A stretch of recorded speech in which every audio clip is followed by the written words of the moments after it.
Mishnah Walk, a journey of the soul, where the love of learning makes us whole. May every step bring us closer to the truth. On the Mishnah Walk, with hearts like roots. The Mishnah Walk, a road of discovery, where ancient texts meet the heart's inquiry. Every step a lesson learned. On the Mishnah Walk, wisdom is yearned. Rabbi Akiva's teachings a guiding light. Pirkei Avot's wisdom shining bright. The old Torah treasure to share. On the Mishnah Walk, we're all aware. A Mishnah Walk, a road of discovery, where ancient texts meet the heart's inquiry. Every step a lesson learned. On the Mishnah Walk, wisdom is yearned. From tractate to tractate we roam, unpacking the meaning, making it our home. In the words of the sages we find our way. On the Mishnah Walk, every single day. Mishnah Walk, every single day. The Mishnah Walk, every single day. Mishnah Walk, a journey of the soul. The Mishnah Walk, a road of discovery, where ancient texts meet the heart's inquiry. Every step a lesson learned. On the Mishnah Walk, wisdom is yearned. The Mishnah Walk, a journey of the soul, where the love of learning makes us whole. May every step bring us closer to the truth. On the Mishnah Walk, with hearts like roots. The Mishnah Walk, a road of discovery, where ancient texts meet the heart's inquiry. Every step a lesson learned. On the Mishnah Walk, wisdom is yearned. Rabbi Akiva's teachings a guiding light. Pirkei Avot's wisdom shining bright. The old Torah treasure to share. On the Mishnah Walk, we're all aware. A Mishnah Walk, a road of discovery, where ancient texts meet the heart's inquiry. Every step a lesson learned. On the Mishnah Walk, wisdom is yearned. From tractate to tractate we roam, unpacking the meaning, making it our home. In the words of the sages we find our way. On the Mishnah Walk, every single day. Mishnah Walk, every single day. The Mishnah Walk, every single day. Mishnah Walk, a journey of the soul. The Mishnah Walk, a road of discovery, where ancient texts meet the heart's inquiry. Every step a lesson learned. On the Mishnah Walk, wisdom is yearned.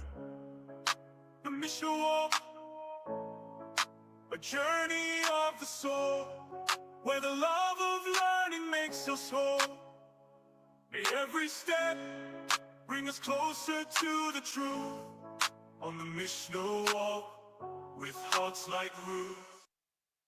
The Mishnah Walk, a road of discovery, where ancient texts meet the heart's inquiry. Every step a lesson learned. On the Mishnah Walk, wisdom is yearned. Rabbi Akiva's teachings a guiding light. Pirkei Avot's wisdom shining bright. The old Torah treasure to share. On the Mishnah Walk, we're all aware. A Mishnah Walk, a road of discovery, where ancient texts meet the heart's inquiry. Every step a lesson learned. On the Mishnah Walk, wisdom is yearned. From tractate to tractate we roam, unpacking the meaning, making it our home. In the words of the sages we find our way. On the Mishnah Walk, every single day. Mishnah Walk, every single day. The Mishnah Walk, every single day. Mishnah Walk, a journey of the soul. The Mishnah Walk, a road of discovery, where ancient texts meet the heart's inquiry. Every step a lesson learned. On the Mishnah Walk, wisdom is yearned.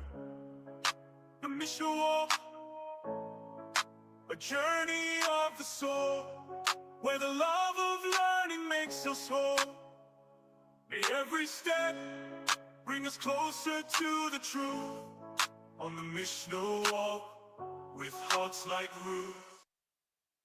The Mishnah Walk, a road of discovery, where ancient ancient texts meet the heart's inquiry.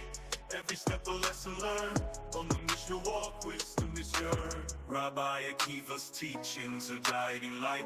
Pirkei Avot's wisdom shining bright. The Torah treasure to share. On the Mishnah walk, we're all aware. A Mishnah walk, a road of discovery, where ancient texts meet the heart's inquiry. Every step a lesson learned. On the Mishnah walk, wisdom is yearned. From tractate to tractate we roam, unpacking the meaning, making it our home. In the words of the sages we find our way. On the Mishnah walk, every single day. Mishnah walk, every single day.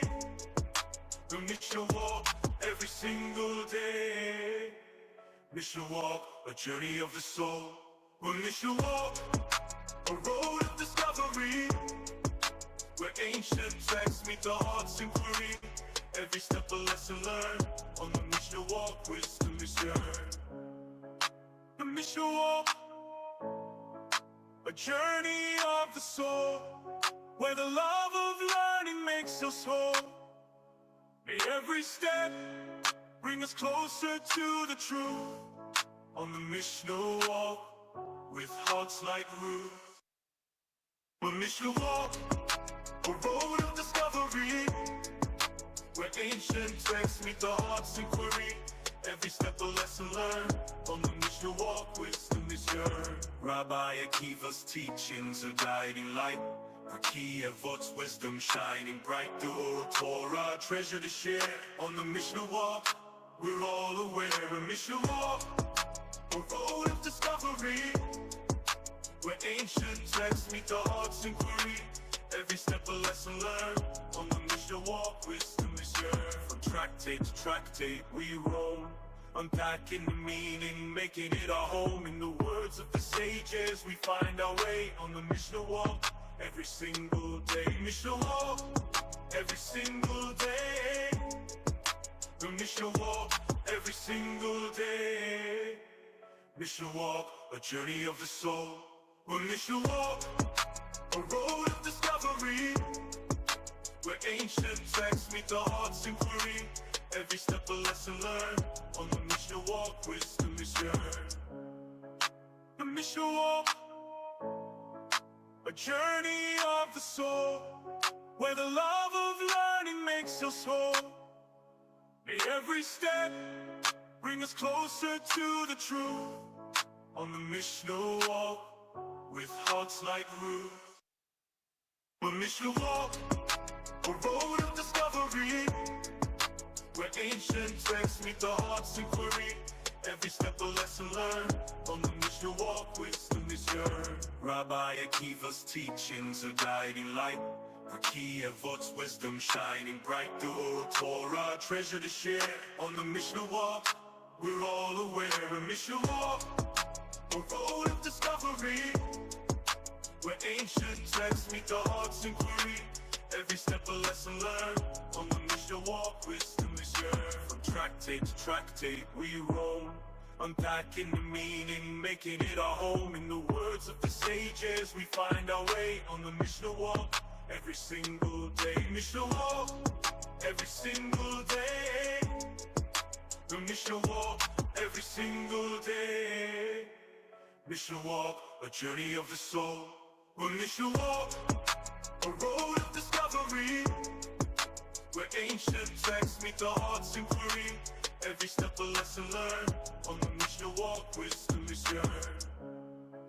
The Mishnah walk, a journey of the soul, where the love of learning makes us whole. May every step bring us closer to the truth. On the Mishnah walk, with hearts like roots. The Mishnah walk, a road of discovery, where ancient texts meet the heart's inquiry. Every step a lesson learned. On the Mishnah walk, wisdom is yearned. Rabbi Akiva's teachings are guiding light. Pirkei Avot's wisdom shining bright. The Torah treasure to share. On the Mishnah walk, we're all aware. A Mishnah walk, a road of discovery, where ancient texts meet the heart's inquiry. Every step a lesson learned. On the Mishnah walk, wisdom is yours. From tractate to tractate we roam, unpacking the meaning, making it our home. In the words of the sages we find our way. On the Mishnah walk, every single day. Mishnah walk, every single day. The Mishnah walk, every single day. We roam, Mishnah walk, unpacking every single. The Mishnah walk, a road of discovery, where ancient texts meet the heart's inquiry. Every step a lesson learned. On the Mishnah walk, wisdom is yours. The Mishnah walk, a journey of the soul, where the love of learning makes us whole. May every step bring us closer to the truth. On the Mishnah walk, with hearts like roots. The Mishnah walk, a road of discovery, where ancient texts meet the heart's inquiry. Every step a lesson learned. On the Mishnah walk, wisdom is yours. Rabbi Akiva's teachings a guiding light. Raki Avot's wisdom shining bright. The old Torah treasure to share. On the Mishnah walk, we're all aware. The Mishnah walk, a road of discovery, where ancient texts meet the heart's inquiry. Every step a lesson learned. On the Mishnah walk, wisdom is yours. From tractate to tractate we roam, unpacking the meaning, making it our home. In the words of the sages we find our way. On the Mishnah walk, every single day. Mishnah walk, every single day. The Mishnah walk, every single day. Mishnah walk, a journey of the soul. The Mishnah walk, a road of discovery, where ancient texts meet the heart's inquiry. Every step a lesson learned. On the Mishnah walk, wisdom is yours. The Mishnah walk, a journey of the soul, where the love of learning makes us whole. May every step bring us closer to the truth. On the Mishnah walk, with hearts like roots. The Mishnah walk, a road of discovery, where ancient texts meet the heart's inquiry. Every step a lesson learned. On the Mishnah walk, wisdom is yours. Rabbi Akiva's teachings a guiding light. Raki Avot's wisdom shining bright. The old Torah treasure to share. On the Mishnah walk, we're all aware. The Mishnah walk, a road of discovery, where ancient texts meet the heart's inquiry. Every step a lesson learned. On the Mishnah walk, wisdom is yours. From tractate to tractate we roam, unpacking the meaning, making it our home. In the words of the sages we find our way. On the Mishnah walk, every single day. Mishnah walk, every single day. The Mishnah walk, every single day. Mishnah walk, a journey of the soul. The Mishnah walk, a road of discovery, where ancient texts meet the heart's inquiry. Every step a lesson learned. On the Mishnah walk, wisdom is yours. The Mishnah walk, a journey of the soul, where the love of learning makes us whole. May every step bring us closer to the truth. On the Mishnah walk, with hearts like roots. The Mishnah walk, a road of discovery, where ancient texts meet the heart's inquiry. Every step a lesson learned. On the Mishnah walk, wisdom is yours. Rabbi Akiva's teachings a guiding light. Raki Avot's wisdom shining bright. The old Torah treasure to share. On the Mishnah walk, we're all aware. The Mishnah walk, a road of discovery, where ancient texts meet the heart's inquiry. Every step a lesson learned. On the Mishnah walk, wisdom is yours. From tractate to tractate we roam, unpacking the meaning, making it our home. In the words of the sages we find our way. On the Mishnah walk, every single day. Mishnah walk, every single day. The Mishnah walk, every single day. Mishnah walk, a journey of the soul. We'll mission walk, a road of discovery, where ancient texts meet the heart's inquiry. Every step a lesson learned. On the mission walk, wisdom is yearned. The mission walk, a journey of the soul, where the love of learning makes us whole. May every step bring us closer to the truth. On the Mishnah walk, with hearts like roots. The Mishnah walk, a road of discovery, where ancient texts meet the heart's inquiry. Every step a lesson learned. On the Mishnah walk, wisdom is yearned. Rabbi Akiva's teachings are guiding light. Key Avot's wisdom shining bright. The old Torah treasure to share. On the Mishnah walk, we're all aware. A Mishnah walk, a road of discovery, where ancient texts meet the heart's inquiry. Every step a lesson learned.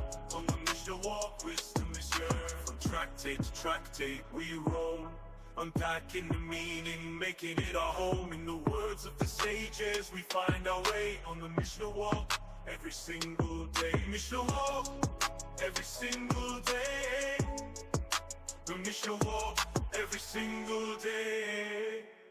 Mishnah walk, a journey of the soul. The Mishnah walk, a road of discovery, where ancient texts meet the heart's inquiry.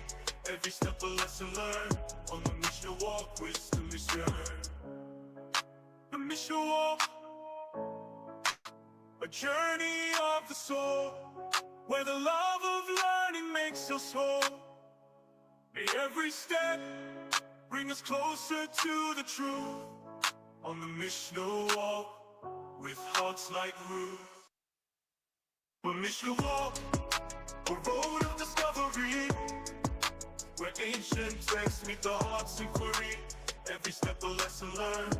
On the Mishnah walk, wisdom is yearned. Rabbi Akiva's teachings are guiding light. Key Avot's wisdom shining bright. The old Torah treasure to share. On the Mishnah lesson learned. We're all on the Mishnah walk, a road of discovery, where ancient texts meet the heart's inquiry. Every step a lesson learned. On the Mishnah walk, wisdom is yearned. From tractate to tractate we roam, unpacking the meaning, making it our home. In the words of the sages we find our way. On the Mishnah walk, every single day. Mishnah walk, every single day. The Mishnah walk, every single day. Mishnah walk, a journey of the soul. The Mishnah walk, a road of discovery, where ancient texts meet the heart's inquiry. Every step a lesson learned. On the Mishnah walk, wisdom is yearned. The Mishnah walk, a journey of the soul, where the love of learning makes us whole. May every step bring us closer to the truth. On the Mishnah walk, with hearts like roots. The Mishnah walk, a road of discovery, where ancient texts meet the heart's inquiry. Every step a lesson learned. On the Mishnah walk, wisdom is yearned. Rabbi Akiva's teachings are guiding light. Key Avot's wisdom shining bright. The old Torah treasure to share. On the Mishnah walk, we're all aware. A Mishnah walk, a road of discovery, where ancient texts meet the heart's inquiry. Every step a lesson learned. On the Mishnah walk, wisdom is yearned. From tractate to tractate we roam, unpacking the meaning, making it our home. In the words of the sages we find our way. On the Mishnah walk, every single day. Mishnah walk, every single day. The Mishnah walk, every single day. Mishnah walk, a journey of the soul. The Mishnah walk, a road of discovery, where ancient texts meet the heart's inquiry. Every step a lesson learned. On the Mishnah walk, wisdom is yearned. The Mishnah walk, a journey of the soul, where the love of learning makes us whole. May every step bring us closer to the truth. On the Mishnah walk, with hearts like roots. The Mishnah walk, a road of discovery, where ancient texts meet the heart's inquiry. Every step a lesson learned. On the Mishnah walk, wisdom is yearned. Rabbi Akiva's teachings a guiding light. Raki Avot's wisdom shining bright. The old Torah treasure to share. On the Mishnah walk, we're all aware. A Mishnah walk, a road of discovery, where ancient texts meet the heart's inquiry. Every step a lesson learned. On the Mishnah walk, wisdom is yearned. From tractate to tractate we roam, unpacking the meaning, making it our home. In the words of the sages we find our way. On the Mishnah walk, every single day. Mishnah walk, every single day. The Mishnah walk, every single day. Mishnah walk, a journey of the soul. The Mishnah walk, a road of discovery, where ancient texts meet the heart's inquiry. Every step a lesson learned. On the Mishnah walk, wisdom is yearned. The Mishnah walk, a journey of the soul, where the love of learning makes us whole. May every step bring us closer to the truth. On the Mishnah walk, with hearts like roots. The Mishnah walk, a road of discovery, where ancient texts meet the heart's inquiry. Every step a lesson learned. On the Mishnah walk, wisdom is yearned. Rabbi Akiva's teachings a guiding light. Raki Avot's wisdom shining bright. The old Torah treasure to share. On the Mishnah walk, we're all aware. A Mishnah walk, a road of discovery, where ancient texts meet the heart's inquiry. Every step a lesson learned. On the Mishnah walk, wisdom is yearned. From tractate to tractate we roam, unpacking the meaning, making it our home. In the words of the sages we find our way. On the Mishnah walk, every single day. Mishnah walk, every single day. The Mishnah walk, every single day. Mishnah walk, a journey of the soul. The Mishnah walk, a road of discovery, where ancient texts meet the heart's inquiry. Every step a lesson learned. On the Mishnah walk, wisdom is yearned. The Mishnah walk, a journey of the soul, where the love of learning makes us whole. May every step bring us closer to the truth. On the Mishnah walk, with hearts like roots.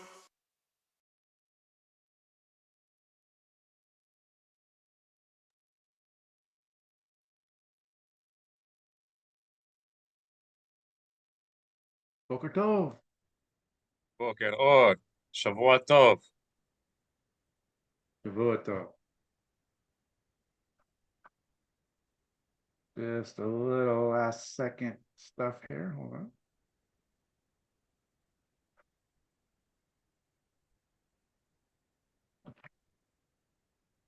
Yeah.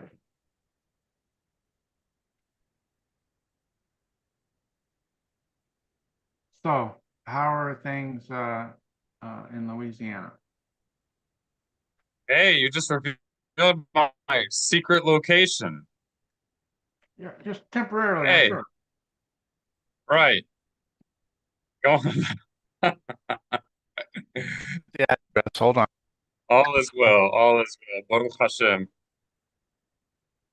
So, a rough few days in Texas, though, Yeah. and still.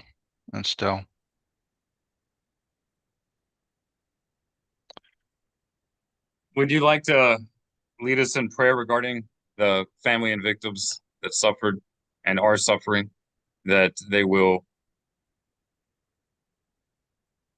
be comforted to the extent possible, which is not a simple thing, and that God will give wisdom to the people in the area and whoever's able to assist, and that the Jewish people as a nation will continue in the way that I know that they typically are, to experience and have the pain of others resonate with them and lead them to action.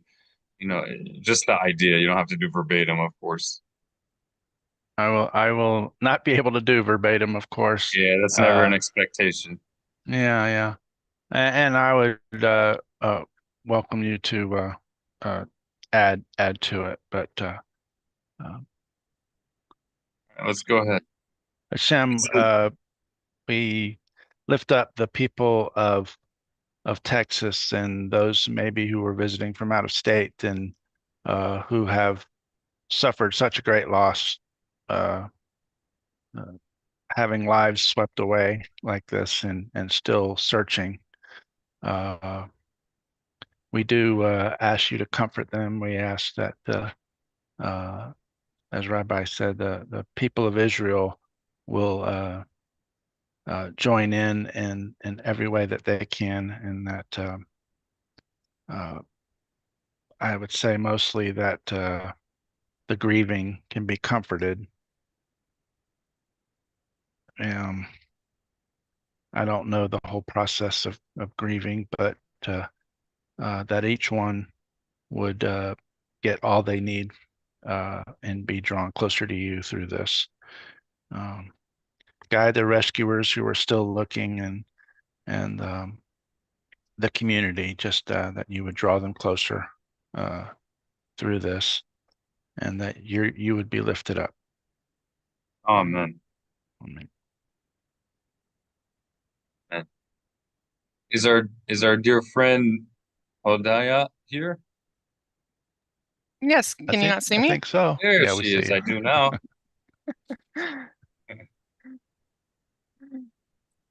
All right. Let's begin. Do we have where we left off for the Taryag mitzvot, the 613 mitzvot? Yes, we'll start at 307. Awesome. That's restrictive commandments, right? Passive Correct. commandments. Okay, what'd you say? 7. 307? Yeah. Correct. Wow, I can't believe we're already at that. Right? Wow. All right, I'll go ahead and share my. Where are you guys? You disappeared. There you are.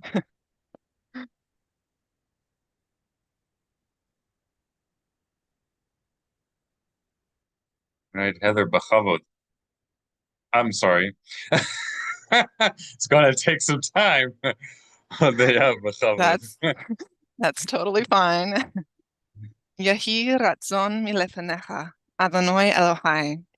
May it be favorable before you, Adonai, our powerful authority over us. Shelo akoshel bidvar halacha, that I may not stumble in a matter of halacha or Jewish law.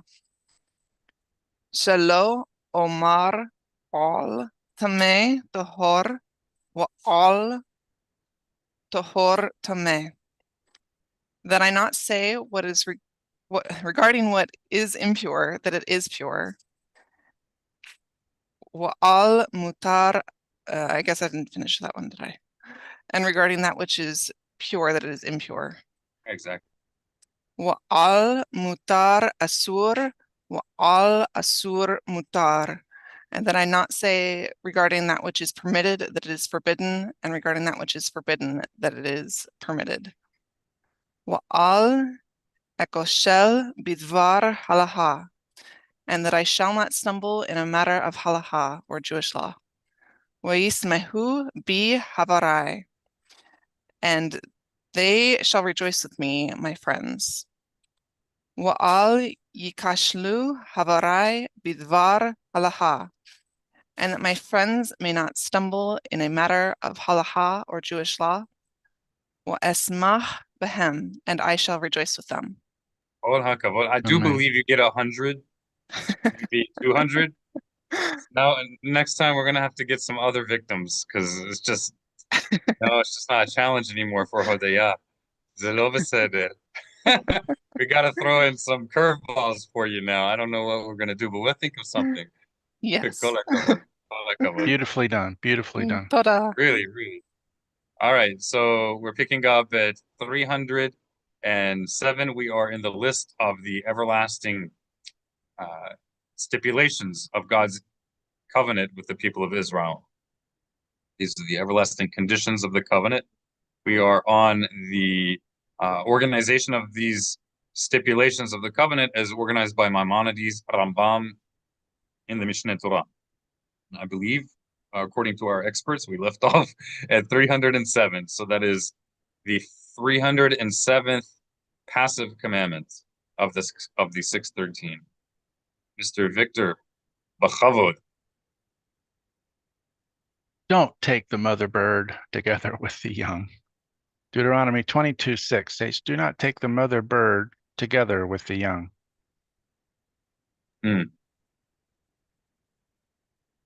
Not to shave the hair around a bald spot brought about by Sarat.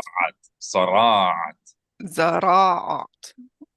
As Leviticus chapter 13, verse 33 states, and he shall not shave the bald spot.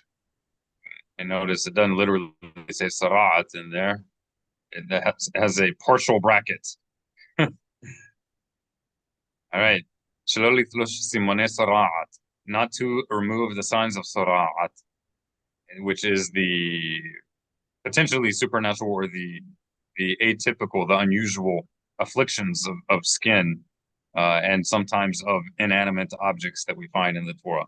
So not to remove the signs of Sarat, as it states, be careful concerning signs of Sarat, often translated as leprosy, but we all know that stones don't get leprosy. So it cannot be that Sarat is leprosy. Right? The biblical quote unquote leprosy can afflict stones. So we don't know what it is. That's referring to not hiding the evidence, so to speak. Or not hiding it or destroying it, because you could also destroy it. Like if it's a stone, you could just part of your house or clothing. Right? Habibi.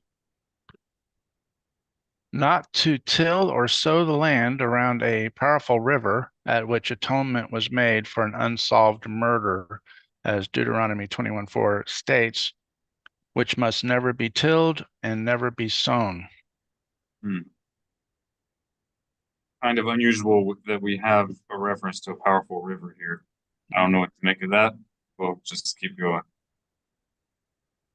All right. Miswa haba'ah.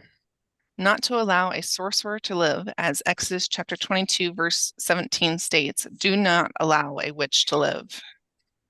Right. That may sound very harsh, but the purpose of Torah is to uproot evil and deception from the world. And a sorcerer, according to the classical tradition of the Jewish people, knows that they are deceiving. It is not that they are harnessing magical powers. In the classical faith of the people of Israel, there is no power that is not subject to the eternal. There are no independent powers. There's independent free will, but all power belongs to the Almighty. And the prophets of the eternal have declared again and again throughout the Hebrew Bible that the idols of the nations are nothing. They didn't say, as some fools today say, that the idols of the nations have some kind of power, but it's just impure power. But they do actually have power. No, all power belongs to the Almighty. All power belongs to the Lord, right? They have no power. The only power they have is the lack of power, the lack of intelligence that they represent.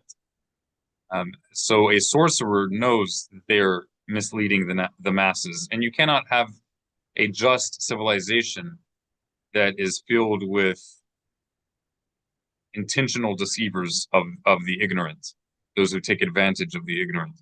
That is the root of this commandment. Right? For a groom not to be held liable for any type of public service. It doesn't mean liable for punishment. It means obligated. Not the best translation here. So a groom should not be held. And here it doesn't mean somebody who isn't yet married. It means after they've been married.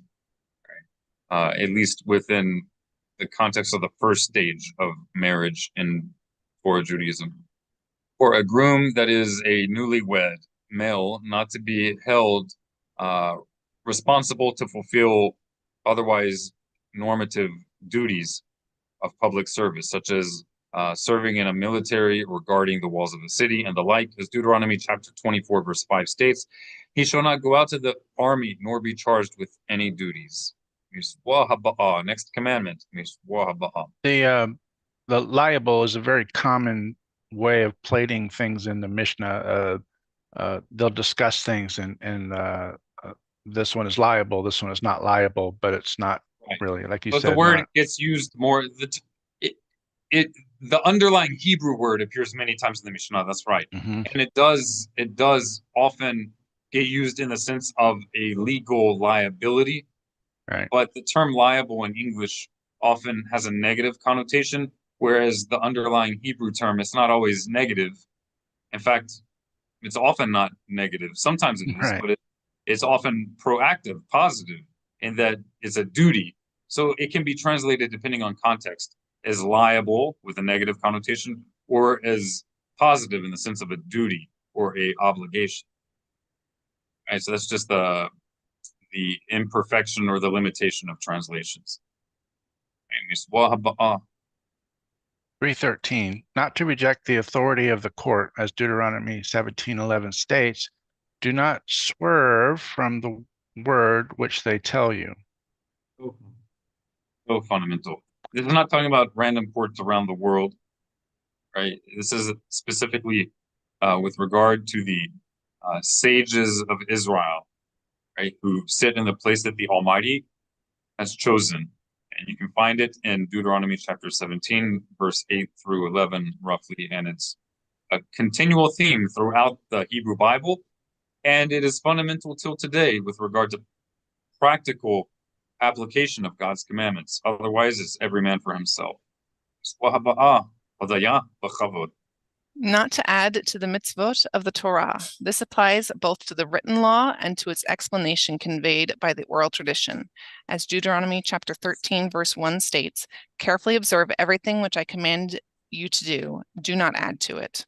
So that, of course, includes this commandment of the previous, right? Not to diminish from any of the mitzvot of the Torah, not to diminish from any of the commandments of the Torah, the law of Moses. As Deuteronomy chapter 17 continues, I don't think it's chapter 17, where was that? 13. 13. Continues, do not diminish from it. Okay, so that's just as prohibited, just as severe as adding. Right? So adding like the Go ahead. command to build the Mishkan, we don't diminish it by saying we're not going to do that. We'll let Messiah do it. Right. Or it's going to fall out of the sky. Or it's it hurts people's feelings, so we can't do it because our subjective trendy emotional sense of ethics says that we can't hurt people's feelings, right? Where we've established our personal emotions as the God that determines right and wrong, instead of recognizing that we are not gods. We do not decide. We don't have that inherent authority to decide what is right or wrong according to the whims of our feelings. Honestly, it's brazen. It's brazen. And sometimes brazenness manifests in the form of sweet, humble concern for cute little animals, right? And we should have care for the feelings of animals, but that is not our God. That's a reverting back to the golden calf, almost literally, if not literally. So yes, and there are entire segments of the Jewish people who do this, unfortunately. We can have a disdain for eating meat without rejecting God's commandments. You don't have to eat meat all the time. You know, if anything, that's part of the intent of the sacrificial system, that regular people don't want to have to go up there and see a cute little animal die. So what do? Encourage people to stop, violating Torah. Encourage the education. The more we're educated, the less animals will die. The temple is simply a microcosm of the Makru. But at the same time, just as with nature, animals will always die. It is a fundamental part of the natural process. So also, even if we are not committing inadvertent transgressions, there's still going to be the continual offering, but it will then be at a minimum. Hey, Miss Wahaba. See, 6:13. Not to curse a judge, as Exodus 22:27 states, do not curse judges. Okay, so we doesn't say we have to agree with them on everything, but we have to recognize their authority and not curse them just because we don't like something they did. Miswa hava'a. Not to curse a nasi, i.e., the king or the head of an academy in Eretz Yisrael. As Exodus continues, do not curse the nasi of your people. Right? And to be clear, it's not just an academy, it's The yeah, The academy. specifically the Great Sanhedrin. Specifically the Great Sanhedrin. It's often called yeshiva because it's like the ideal yeshiva, the ideal court of Jewish scholars. Yeshiva is from the word sitting, a place where people sit and deliberate. Okay, next commandment. Not to curse any other Israelite. Right? As it states, do not curse even a deaf mute. Right? And generally that gets rendered as Jew in Hebrew. I'm sorry, in English. But not all Israelites have the status of Jew. There is a nuance difference, but such as a servant of Israel. The servant of Israel doesn't have the status of a Jew, and this is lingo that got developed to give conceptual shape to certain concepts in the Torah that are more abstract. But a servant of Israel from the nations is no longer a non-Israelite. He's now under the umbrella of the people of Israel, but he doesn't have the requirements or all the duties of a normative Israelite. So to solidify that distinction in lingo, to kind of give linguistic shape to it, to make it more easy to refer to without having to give a long explanation, so they don't call such a person a Jew. They are a member of Israel, but they're not a Jew. So this applies also to them, right? It says Israel, it doesn't say Jew. Although all Jews are Israel. Not all Israel is a Jew. all converts are Israel?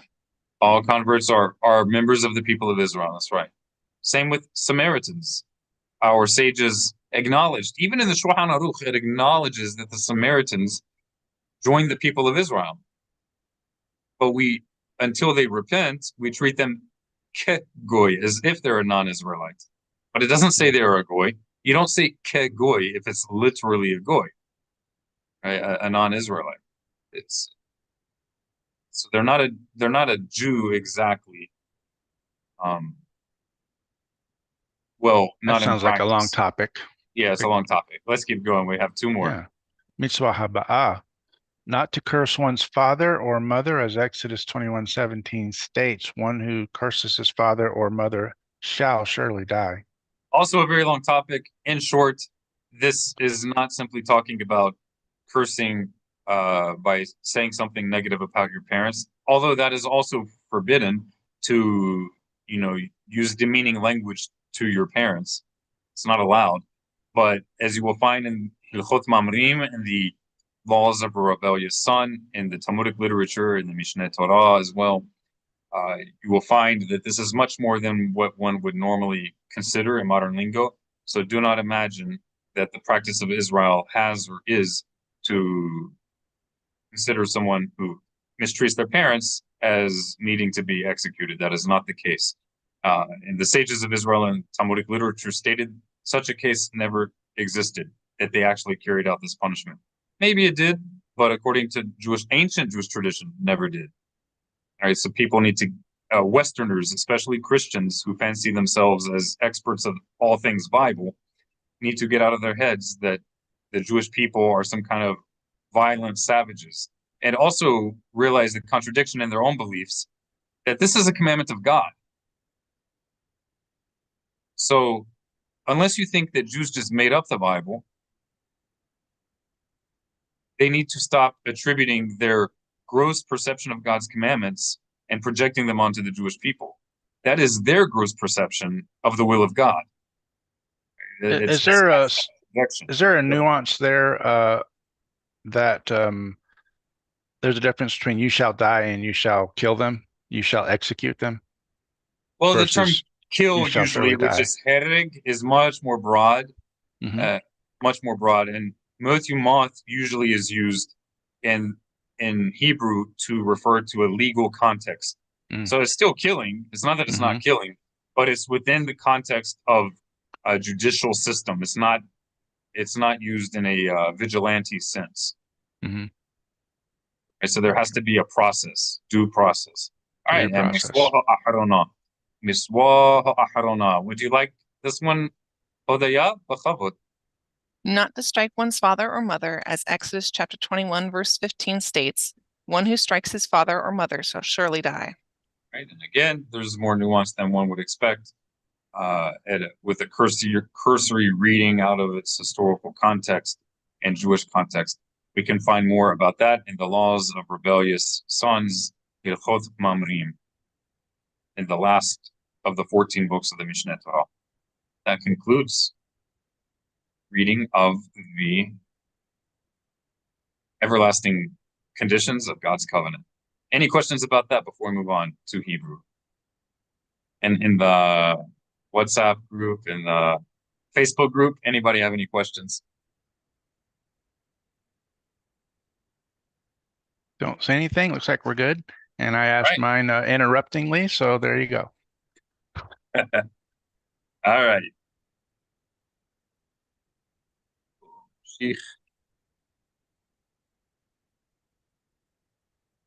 Fast Hebrew.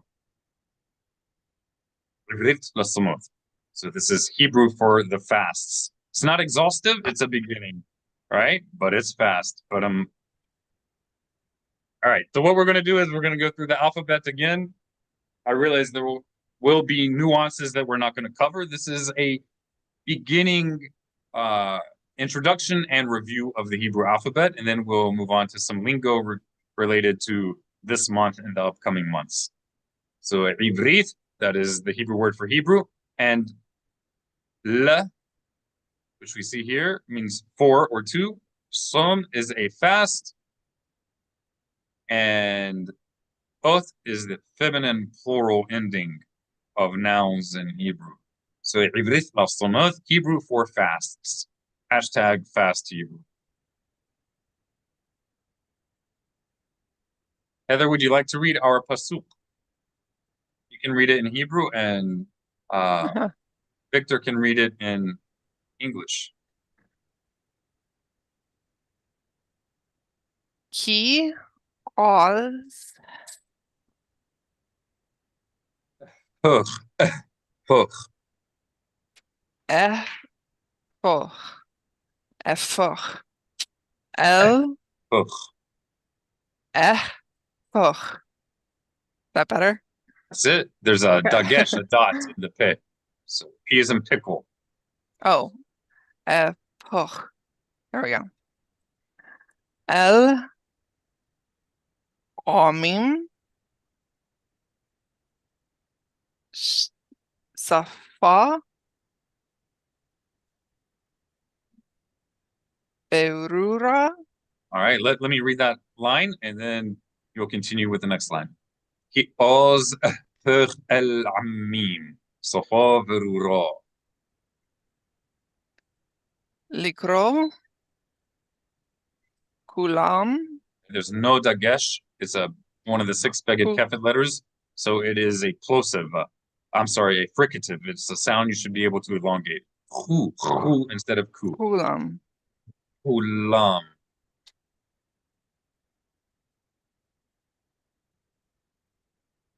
Beshem Adonai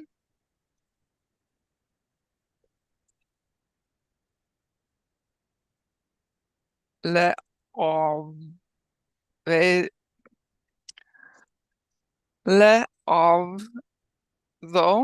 That's it. La'avda.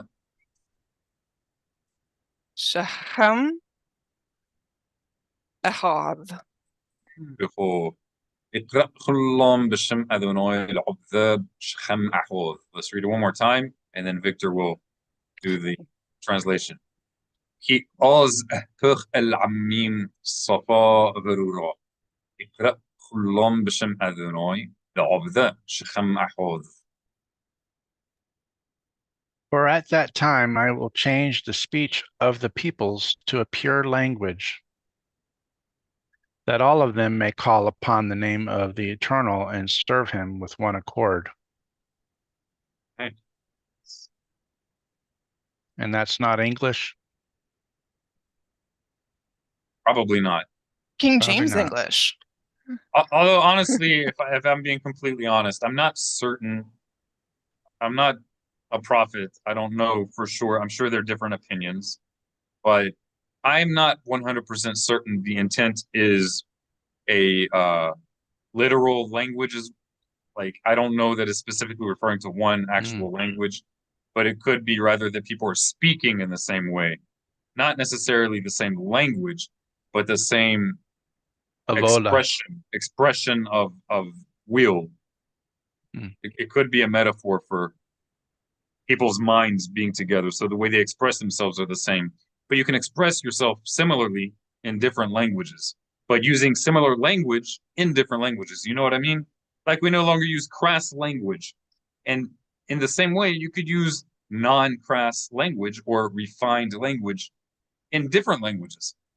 So I could, if somebody is speaking street language in English, you could speak that kind of language in another language. You see what I'm saying? So the term language has more than one use. So I'm not certain it means everybody's literally speaking Hebrew, but it could be.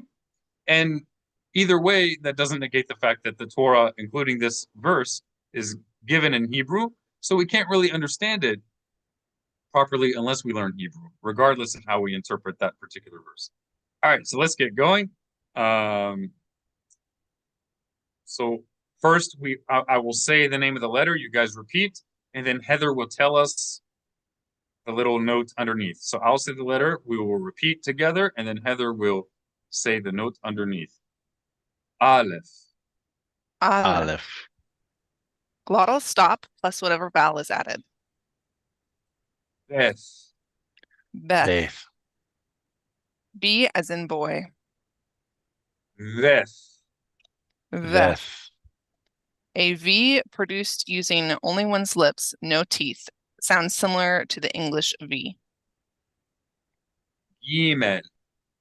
Gimel. Gimel. G as in good. Gimel. Gimel. Gimel. Similar to the French R, a voiced velar fricative. Daleth. Daleth. D as in dog. Daleth. Daleth. TH as like in them, a voiced dental fricative. He. Hey. H like in her. Wal. Wow. Wow. W like in wow. Unless its only symbol is a dot on the top, in which case it makes an O, or if its only symbol is a dot in the middle on the left side, in which case it is U. Zayin. Zayin. Z as in zebra. Heth. Heth. A loudly whispered H, there should be no friction in the mouth. Leth. Tref. Heth. T produced with a tightened throat. Tongue should touch the roof of your mouth slightly further back than normal. Yud. Use. Yud. Y as in yes. Kaf. Cough. Kaf. K sound as in cake. Kaf. Cough. Kaf. A rough K sound with a lot of friction, similar to an exaggerated imitation of a cat's hissing. Lamed. Lamed. Lamed. L as in love, not as in uncle. Mim. Mem. Mem. M as in mother. Nun. Noon. Nun. N as in nice. Samech. Samech. Samech. S as in snack. Ayin. Ayin. Constrict your throat almost like gagging while vibrating your vocal cords to pronounce a vowel. Pe. Pe. Pe. P as in people. Fe. Fe. Pe. An F sound produced using both lips without contacting your teeth. Sodi. Saudi. Saudi. S produced while tightening throat with tongue touching roof of mouth slightly further back than a normal S. Oaf. Kof. Kof. K made further back in the mouth than normal. Resh. Resh. Resh. An R produced with tongue contacting upper front teeth. Sheen. Sheen. Sheen. SH like in the word shore. Seen. Seen. Seen. S as in sea. How. Tau. Tau. T as in teach. Thou. Thou. Thou. TH as in the word thank. And that concludes our fast introduction to the Hebrew alphabet in classical biblical Hebrew pronunciation. We'll do it one more time, this time much more quickly. We will say it together. Fast Hebrew. All right, let's say it together. Are you guys ready? I want to hear a yes. Yes. Ken. All right, I want to hear a yalla. Yalla. All right, I'm Yalla. going to say it and we say it quickly. No reading of the explanations. All right, not that quickly. Aleph, Aleph. Aleph. Bet, Beth. Beth. Veth, Veth. Veth. Gimel, Gimel. Gimel, Gimel. Daleth, Daleth. Zaleth, Daleth. Daleth. He, He. He. Wal, Wow. Wow. Zayin, Zayin. Zayin. Heth, Heth. Leth, Heth. Beth. Yud, Use. Yud. Kaf, Cough. Kaf. Kaf, Kaf. Lamed, Lamed. Lamed. He. Sorry, that was my bad. Mim, Mem. Mem. Mem, Mem. Nun, Noon. Nun. Samech, Samech. Samech. Ayin, Ayin. Ayin. He, Pe. Pe. Fe, Fe. Fe. Sadi, Saudi. Oaf, Kuf. Kuf. Resh, Resh. Resh. Sheen, Sheen. Seen, Seen. How, Thou. Tau. How. Tau. All right. Let's do it one more time. This time, I'm going to get Heather to do it by herself. Oh dear. Come on, Aleph. Heather. All right. Ah. One more time. Aleph. Beth. Veth. Gimel. Chimel. Make sure Da. when you do rimel, make sure you're not doing rimel. It needs to be distinct from chaf. So not cha, but ra. The difference is that with rimel, The difference is that with rimel, the uvula, it's mainly the uvula that's vibrating. That's the Mhm. little flesh that dangles from the roof of the back of your mouth. With chaf, the uvula is less involved. Chaf is a little bit more forward in the mouth, a Right. little more toward the teeth, not near the teeth, but it's still back in there, but not as back as rimel. So rimel has more uvula vibrating. Chaf, no. All right, so let's do it one more time. We're not too far along. Aleph. Aleph. Beth. Veth. Gimel. Gimel. What you can do is you can tilt Gimel. your head back and act like you're gargling water. That's what you guys can do for practice. We don't have to do it so much now. Let's try it one more time though. Just back and imagine you're gargling. Gimel. That was better. Dalet. Dalet. Hey. Wall. Zayin. Teth. Teth.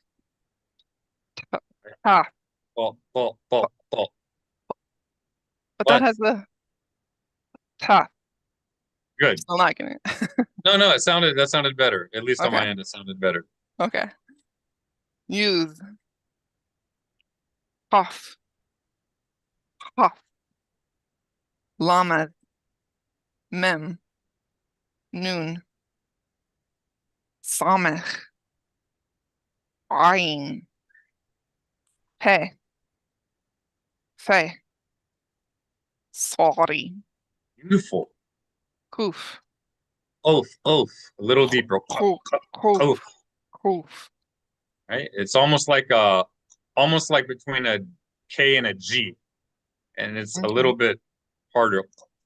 And there's even an opinion that, well, I think it's pretty widespread opinion among Semitic linguists of Semitic languages that it may have originally been an ejective K, which is where you make a sound by forcing air without using your lungs. That means you make a little pocket of air with your tongue, and then you eject it by pressing it out with your tongue, like this. So that flow of air is only coming from action in my mouth, no lungs involved. So if you can't do the you can do the right? Resh. Shin. Seen. Tall. Thal. All right, kol hakavod. And again, the main thing is nobody is perfect. None of us are perfect. But the main thing is that we approximately get these letters to the best of our ability. That way we can preserve in our heads distinctions between words in Hebrew and in our communities so that people are not saying profanities on accident when they're praying to God. So instead of saying his praises, we're saying blasphemy inadvertently. Heaven forbid. All right. Mi haba bator. Who's next in line? Ursheli. I was expecting Rabbi, to see you looking around aimlessly whistling. Like, someone get in here quick. You just said, and it's a great place to explain that. You just said that pronouncing something wrong may actually reword what you just said about how it. so yeah, we can be don't have to negative. worry about.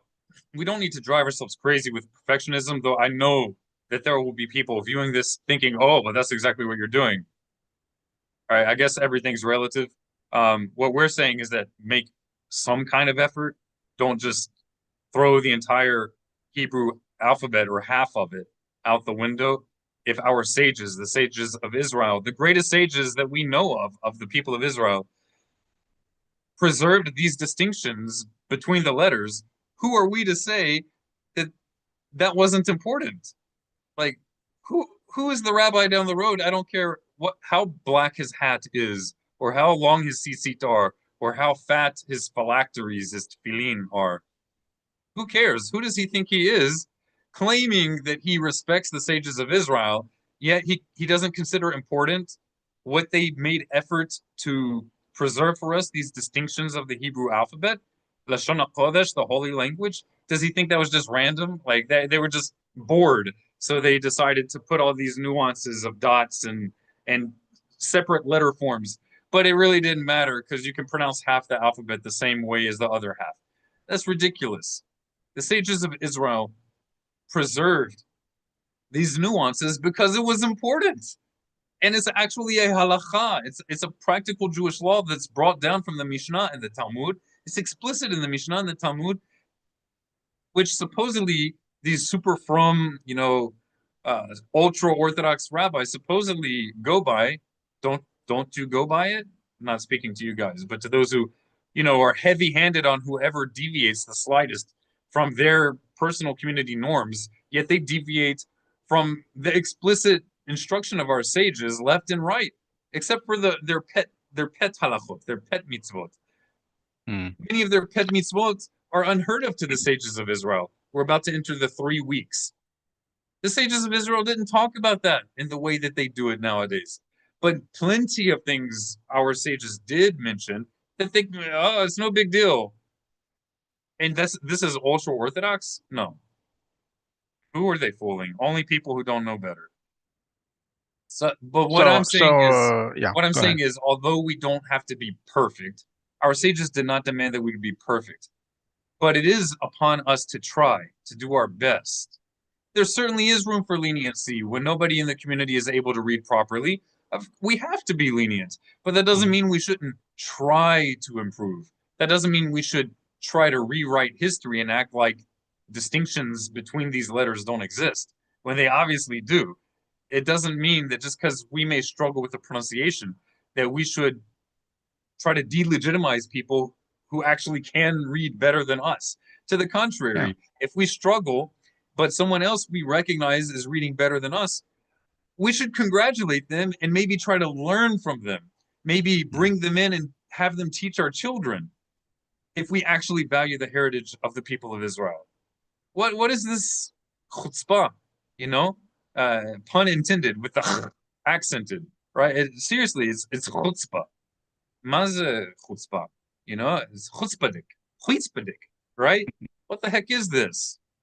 People will take us more seriously that the people of Israel as a nation, as a national community, are indigenous to the land of Israel when we stop giving them fodder for their fire, wood for the fire that they burn in their propaganda that Jews are just a bunch of white supremacist Europeans who came and invaded poor little innocent Middle Easterners. They will take us more seriously when we stop giving them strength for their arguments by sounding like a bunch of Germans and Francophones, right? When we speak a Semitic language that sounds uncannily similar to German and French. Modern Hebrew is not German and French based. Clearly it's not. But to the ignoramuses who don't know any better, when you're pronouncing modern Hebrew with an accent that sounds like German or French, and then you call that Hebrew, which it might be Hebrew, but it's Hebrew with an, what is the term I'm looking for? With an accent that you can't miss. It doesn't sound Middle Eastern, right? When we do that, and then we're calling that Hebrew, and then make fun of or ostracize people who actually pronounce Hebrew in a proper way, we're feeding the anti-Semitic arguments against us. And this is not to justify violence against Jews. Heaven forbid, there's no justification. Regardless of our failures and shortcomings, there's no justification for slaughtering innocent women, cutting out fetuses from their mother while she's still alive and burning babies in ovens, and then cheering it on, but then when you get called out for it, saying it never happened. But then you go on as an internet warrior saying, yeah, it never happened, but we hope it will. You're not fooling anybody with half a brain. It doesn't excuse that. But for the sophisticated anti-Semites who feel our media, it does give food for fodder, for how do you say, food for the flame. You know what I'm trying to say? I don't know my English idiom well. What am I trying to say? The idiom. You're feeding the fire. That's what they say in English. I'm saying food for fire. The expression is feeding the fire In the or fire. feeding the flame. Isn't that right? Yeah. Yeah. They're feeding the flames of anti-Semitism. Yeah. And why do that? Judaism is not lazy boy religion. It's for Well, people who want to serve God with not just their emotions, but with their mind and with their time. Yes, sir. I'm thinking practically, like you would hear today, Brazak Hashem. Or Im Yirtz Hashem. Im Yirtz Hashem. When they it's not even at that point an accent. They've completely obliterated half the words of the expression. Right. Im Yirtzeh Hashem. Im Yirtzeh Hashem. 5 syllables. And they turn it to Mertshem. Mertshem. Mertshem. It's not even intelligible anymore. It's like taking, I don't know, if you want to go and making it nobody would understand that. That's Well, already like let's becoming a say different they do understand that. I know what he's saying, and But so that is not you're proper okay. Hebrew, so don't call it Right. proper Hebrew. But I'm talking about where words are actually, you're saying something different. In other words, you literally said something different. Like, Oh, you're talking about how they will sometimes say, well, not unfortunately, not sometimes, frequently in American synagogues, where they have the habit of reciting the prayers 50 miles an hour, which is no longer prayer if you're going so fast you can't comprehend what you're saying, assuming they could even comprehend. And going 50 miles an hour, they get rid of accented parts of words that should be accented, and they swallow vowels that shouldn't be swallowed, and turn praises of God into declarations of divine pornography, heaven forbid. So instead of saying, "Oh, master of all strengths" or "possessor of all power," they're saying, he who has sex with strong women, Hashem Yishmor. Instead of Ba'al Gvirot, they're saying Ba'al Gvirot, Ba'al Gvirot. He had sex with strong women. Hashem Yishmor. God save us from this blasphemy. Yeah, God have mercy on the people who do it unknowingly, but you are culpable for your lack of learning Hebrew. Learn Hebrew. One of my first rabbis, when I told him I wanted to learn Hebrew when I moved to Israel, he's like, "Why do you need Hebrew? Like, you don't need Hebrew just to go buy something from the store. Why do you need to learn Hebrew? What the heck is this?" Because they're so fallen into a misdirected misunderstanding of the Talmud, that because all they do is learn Talmud, they think there's no need to learn Hebrew. You just need to learn the Talmudic lingo. When the sages of the Talmud clearly not just expect, but demand that before you learn Talmud, you will master the Hebrew Bible. What is it called? What is the Bible called? Which Bible? The Satanic Tanakh? Bible? The Christian Bible? The Hebrew Bible. What was that? Hebrew. Hebrew Bible. You need to learn, what is it? You can't read the Hebrew Bible unless you know what? Hebrew. But they don't even do that. This is the majority. This is the establishment of the ultra-Orthodox. This is not, there are large sectors of the Orthodox world that are not this way. But it is the establishment of those who fancy themselves as, the litmus test for serious Torah Judaism. They can't even read and translate the first chapter of the Bible. Of course you can find people among them who do. Of course you can find many more among them who can read the Bible in Hebrew compared to Christians. But is that the standard you want to go by, ultra-Orthodox Jews? That you have good Hebrew reading skills compared to the people who are slaughtering you? Compare yourself to other Jews who take Torah seriously, but who you tend to delegitimize because they don't live up to your medieval and reactionary post-Enlightenment humras, you know, rather than the humrot that are established by our sages in the Talmud that you don't go by unless it's something that your community happens to already be going by. There's certainly righteous people in these communities. I'm talking about the de facto establishment. I know firsthand that there are many rabbis who live in that community, who identify with that community, who recognize these problems. But because of other issues in these communities, they can't speak up. Even though they know these are problems, behind the scenes they will protest. But in public they can't, because their kids will be kicked out of their schools. If you are in a community like this, it's not a good community. You need to get out of it. If it's set up in such a way that it prevents kosher reform, lahavdil, then you need to go to a different community or make your own. God does not want us in a community that is not willing to admit its fallibility. The moment you've set up the leaders of your community as infallible, you've set them up as gods. As I've said many times, you don't have to call something a god for it to be being treated as a god.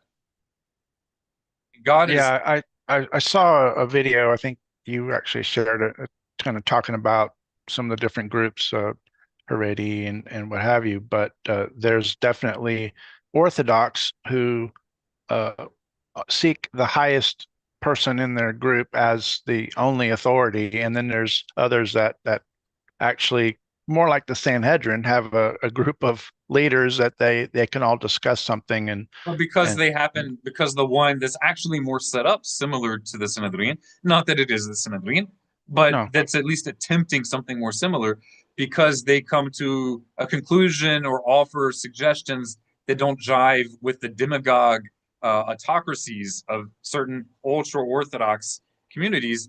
Therefore, those communities that are actually set up in a way more similar to the way our sages wanted us to, they're therefore they're delegitimate. They're illegitimate. They're delegitimized because, it doesn't fit what the demagogues and the autocrats of the ultra-Orthodoxy demand. It's such circular reasoning. It does not hold water. And that is why the majority of the Jewish people aren't falling for it. They don't align with it, not because they're rebellious. Why do that? I can't do it. Why are they so quick to condemn the overwhelming majority of the Jewish people? And yet when you criticize them, they will be quick to say, how dare you condemn the Jewish people? It's literally like not a speck or a log in their own eye. It is a freaking freight train in their own eye. They condemn the majority of the Jewish people and are quick to criticize them, point out their flaws. But the moment you point out some issue in their community, now you are criticizing the people of Israel, as if only their community is the people of Israel. I can't tell you how many times I've experienced this. Not so much with the Anglo-Jewish black hat community, but with the Hebrew-speaking black hat and Yiddish-speaking black hat communities a lot.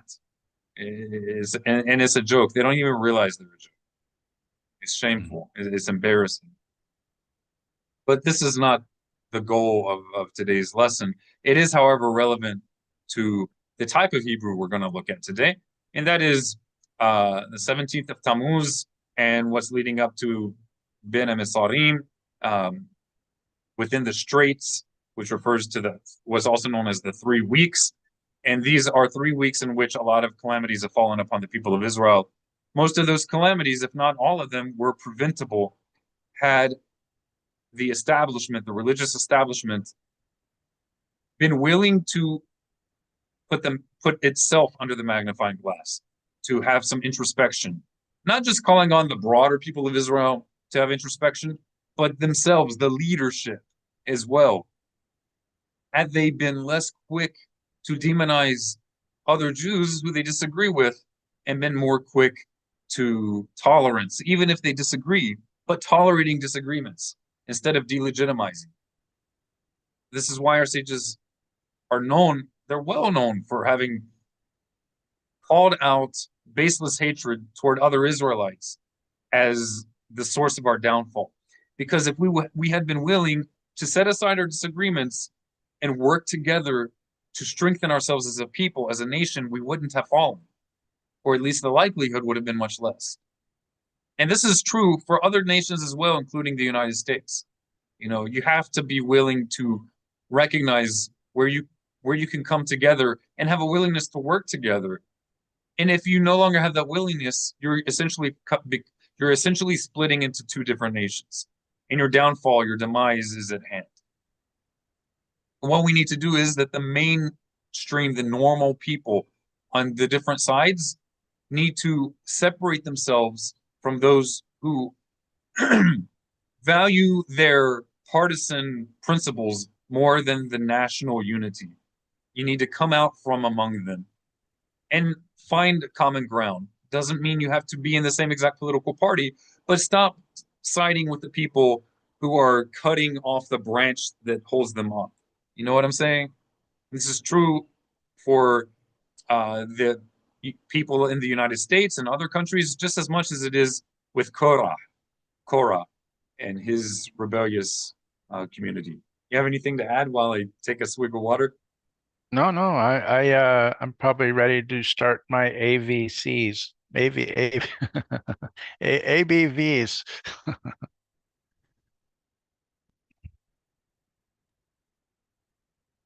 See how I do if I can get on my glottals right.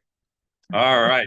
Again, not perfection, but we're working on it. That is the point. We're working Yeah. on it. My thought and my desire is to learn the language in a way that I'm not saying something other than what it is before me. In other words, I don't want Right. And to add sometimes that happens. We wrong gave an words, example yeah. earlier. Yeah. I even heard somebody say, heaven forbid. It's hard for me to say it, but I'm going to say it. You're supposed to say, I believe it's Mazriya Tzadakot. And he said, Mazriya Tzadikot. Tzadikot means righteous women or righteous females, technically righteous females. Tzadikot. But in modern Hebrew connotation, it's not that it doesn't mean righteous females generally, but because it's often used in reference to like little girls because they're cute and sweet, you say, is it tzadikot? You know, it sounds cute. It sounds even worse. Like mazriya means like to seed. So it would get translated as to sow, but it's also to seed. It's the same thing. It's the same word in Hebrew. There are not two different words. And so instead of saying righteousness, you plug in females, even if it doesn't have the connotation of little females. It's just not right, you know? And that's a nuance that if you're not actually trying to learn Hebrew and you're just trying to cross off a daily duty of speeding through prayers 50 miles an hour, you are never going to realize what you're saying. But somebody who actually knows Hebrew and hears that, it's horrible. That's not right. Somebody like that should not be leading the prayers in the synagogue. And it, as a norm, does. They frequently have people lead prayers in Orthodox synagogues who have no idea what they're reading and are not careful, at the least. Speed is what matters. That is not prayer. Our sages said, Mahi tefillah, what is prayer? Zot avodah shebalev. Or what is avodah shebalev? Zot tefillah. What is the prayer of the heart? What is the service of the heart? Sorry. What is the service of the heart? This is prayer. And if it is not a service of the heart, it is not prayer. You're just doing a service of yourself or of your community, not the service of God with your heart. So you're not fulfilling a duty if you're doing that. It's just a mockery. So let's, as part of our repentance leading up to Tisha B'Av and the Day of Atonement, Yom Kippurim, we will continue now with one more practice run. All right, let everybody cheer on Victor. I'm gonna do it blindfolded. Okay. You want us to do one more run through? No, you'll just Yeah, go yeah, ahead. yeah. No, it's Yeah? fine. Oh, No, we'll I do a mean, run. I'll do it. I'll do it. Okay, go ahead. No, Go ahead. go ahead. Go ahead. I'm Aleph. only going to stop you for serious issues.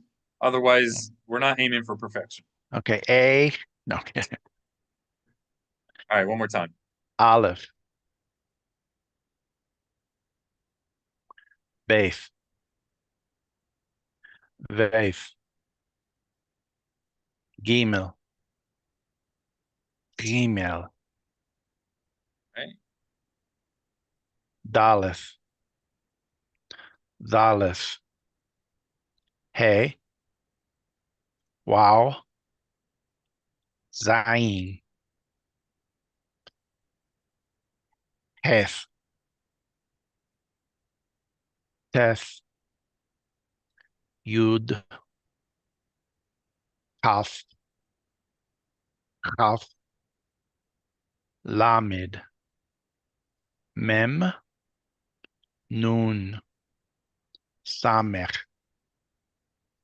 Ayin. Pe.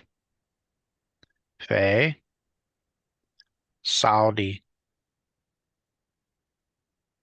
Oof. One more time. I couldn't hear you. Oof.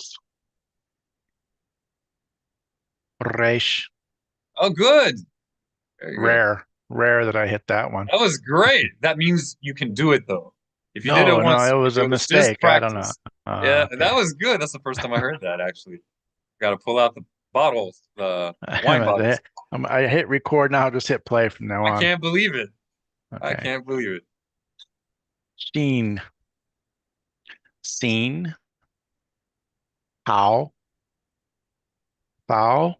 That's it. All right. Heather, would you like to read our verse for the day, or the month, rather? Yes. Thus saith the Eternal of all forces, the fast of the 4th month, and the fast of the 5th, and the fast of the 7th, and the fast of the 10th shall be to the house of Judah joy and gladness, and cheerful seasons. Therefore love ye truth and peace. Zechariah 8:19. I don't know how that happened, because I changed that. I don't understand. I have a feeling one of these slides is going to revert back to what it was supposed to be, but I thought I had done it on the first one.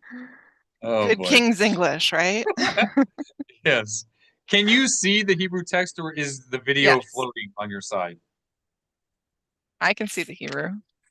Okay. I will go ahead and read the Hebrew. Feel free to read it with me under your breaths. We're just reading the same thing that she just read in English. كأمر أذنوي سبعث صم هربيعي وصم ها حميشي وصم هالشبيعي وصم ها عسيري يا لبث يهوذا الصوصون سمحا والماء عظيم للطوذيم وها أماث وها الشلام أهابو right? Truth, the truth, and the peace you shall love. And these are the idealized conceptions. It's the definite article. All right, we're going to look at some of the key words here. Before we go, Mr. Victor, let's read the verse in English one more time, and you tell us what comes to your mind. Thus says the Eternal of all forces, the fast of the 4th month, the fast of the 5th, and the fast of the 7th, and the fast of the 10th shall be to the house of Judah joy and gladness and cheerful seasons. Therefore love ye truth and peace. Fast. Well, what jumps out to me is that with joy and gladness in a time of not getting to eat, missing out on some food here, is what jumps out. That's just my first thing. But I don't think that's what you're looking for. What are the fasts of the 4th month, of the 5th, the seventh, etc. What is that? I never remember until I go look, but Well, I'm- it's evidence. It's evidence of a tradition, the existence of practices of, devotional practices of the people of Israel, practices that were recognized and known on a national level. So it's evidence long before scholars believe that Pharisees came to be, or scribes and Pharisees, whatever, that's not something, that's not a concept that the evil scribes and Pharisees, I say that facetiously, just invented. That the idea of oral traditions of how the Jewish people serve God and keep his commandments, we're talking about the righteous of Israel, long predates the New Testament paradigm. So the prophet is plating and stating what everybody knows to be true at Yeah. this time. And it's not just the prophet, it's the eternal himself, God himself, speaking through the prophet. And instead of saying, the day is coming when I'm going to get rid of your evil traditions of men, to the contrary, they're being commemorated. They're being memorialized as times of joy, not as times of judgment for evil traditions of men. And you won't find this anywhere in the Torah. And we have to ask ourselves, we saw in the 13 of the 613 we read every week, we saw there's a prohibition against adding to the Torah. Why didn't God say here, you've added to the Torah? It clearly shows that while it's certainly true that there's a divine prohibition of adding to the Torah, one is not inherently guilty of violating the prohibition of adding to the Torah just because you're doing something that's not explicit in the Torah. That's ridiculous. You Sure. couldn't do anything. God didn't tell you in the Torah what time to get up. If you have a habit or a practice of getting up at a certain time every day, you're not violating God's commandment not to add to the Torah. If you require that your children get up at a certain time every day, or your students, or that your students be in class at a certain time every day, that doesn't mean you're adding to the Torah. There's more to be said regarding the prohibition of adding and taking away from the Torah than what people typically assert in Christian circles.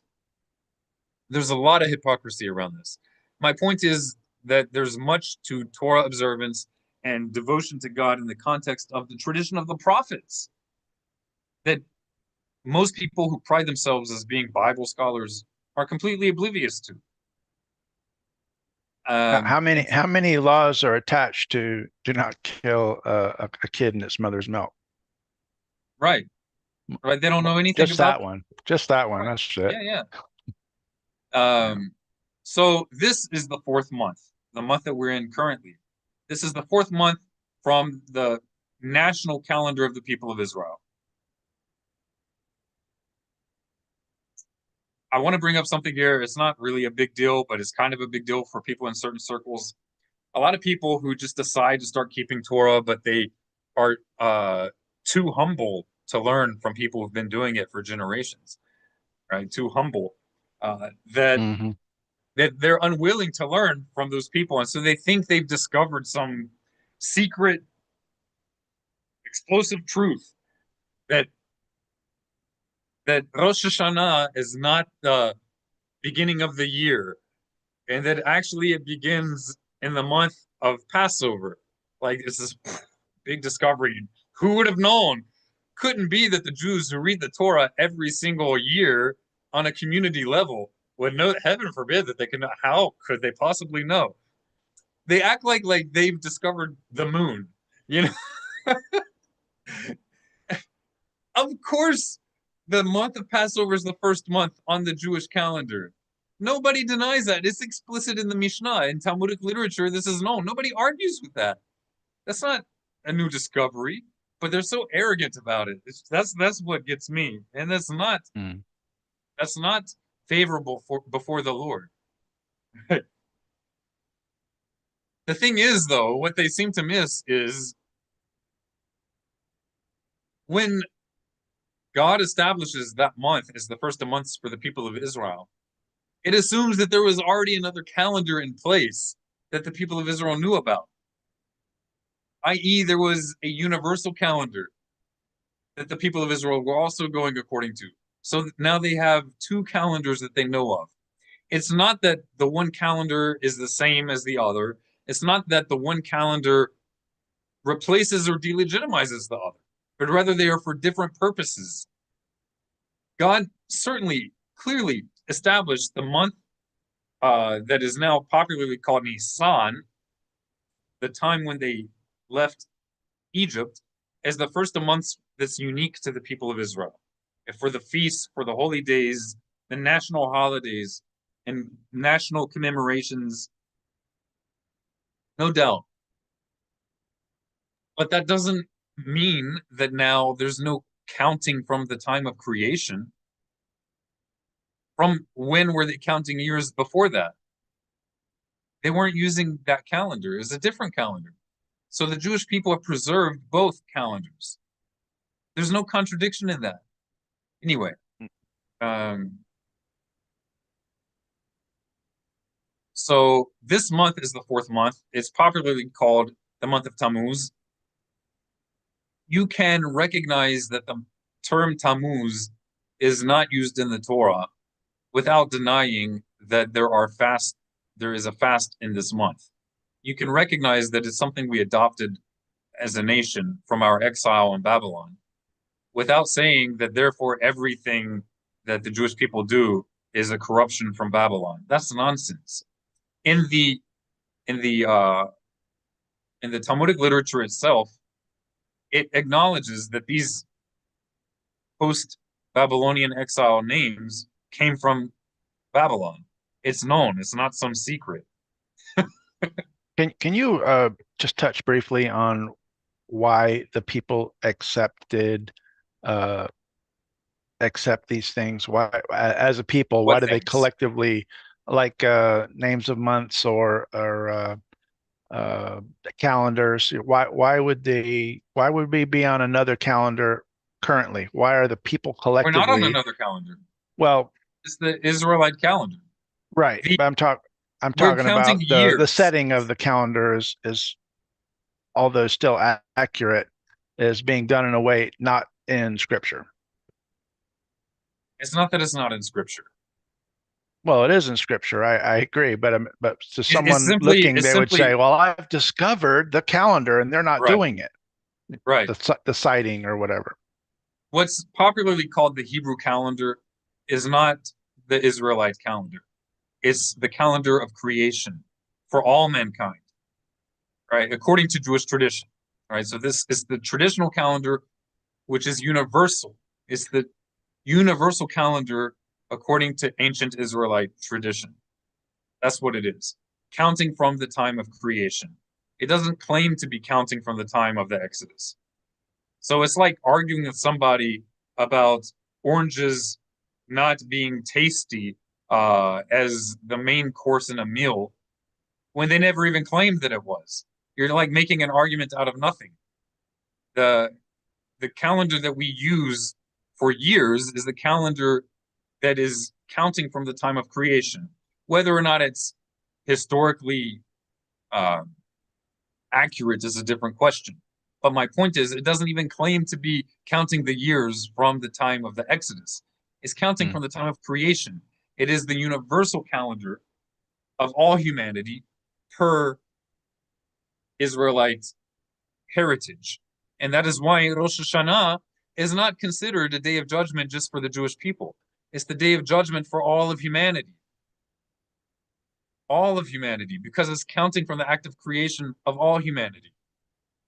Well, I should have said months. The setting of months, which is where we get our feasts, our Moedim are set. And in Jewish literature, the holidays are described as occurring in months, counting from the time of the Exodus, just as the Torah says we should do. Nobody debates that. It's not a debate.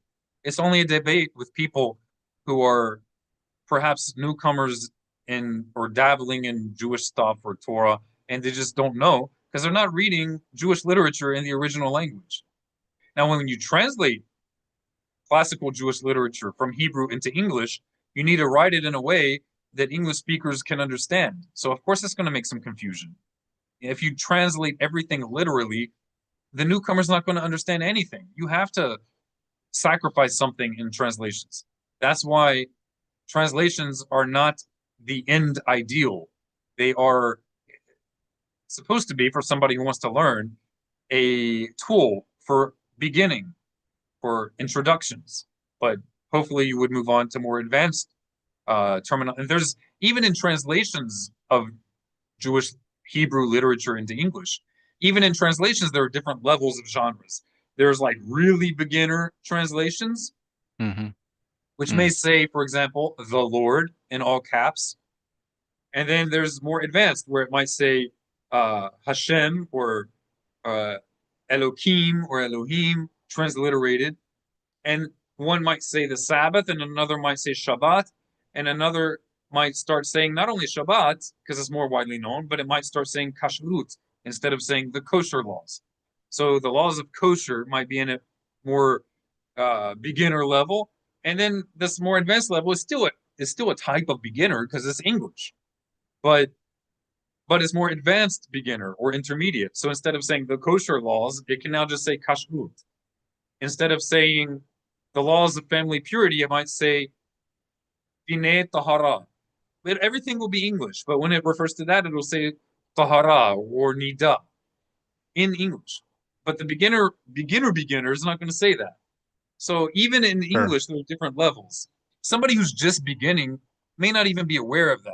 And they're making a mountain out of a molehill. Look, I got an English idiom all right.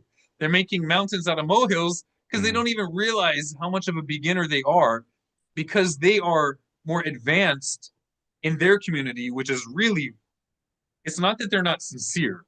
And yes, God ultimately looks at the heart, of course.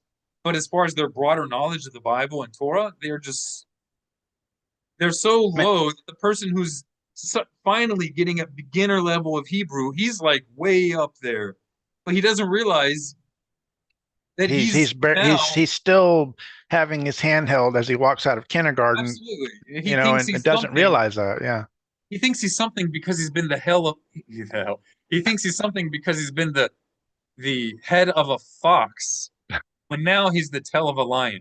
He should be proud that he's the tail of a lion, but he's kind of struggling. Maybe he doesn't even know it. But if he does know it, he may be struggling with the fact that he's no longer the head. But what he was the head previously was the head of a little fox. Right. And now he's the tail of a lion. You should be proud to be the tail of a lion. Don't imagine that you are the head of the lion when you're the tail. The tail is still something. The lion needs the tail. But the tail the adults anything if the tail thinks it's the head. The adults still celebrate the child and where they're at, but that would correct the child when they boast. Right. And the child doesn't know his place if the child is arguing with the head. Yeah. It's not that the head never makes mistakes, but the child needs to know what it is, And even our rabbis are tails to some lions in proverbial sense. Depends on the context where you're at. Right. All right, so let's jump into it. All right. Oh.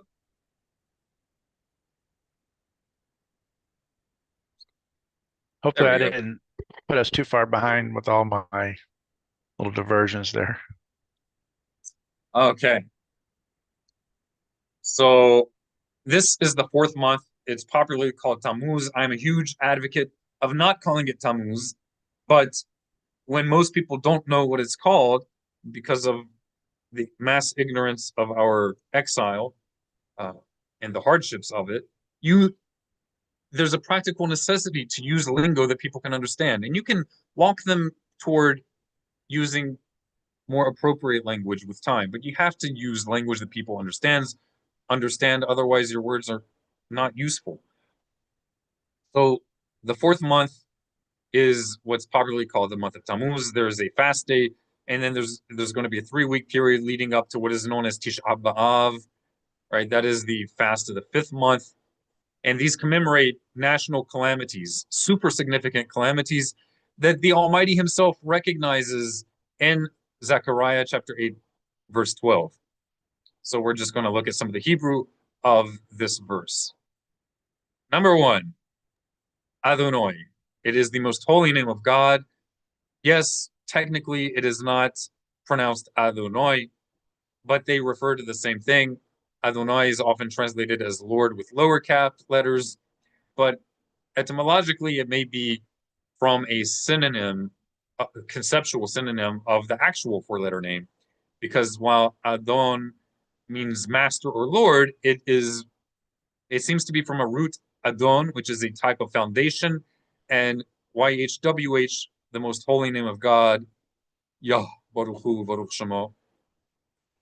His name refers to his being the pillar, the bedrock, the overarching, sustaining reality of realities, the independent existence, the fundamental existence upon which all other existence rests. And in the same way, the word Adon, Adonai, is from the word Adon, which means a foundation.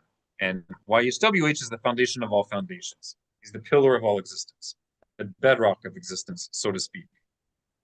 All right.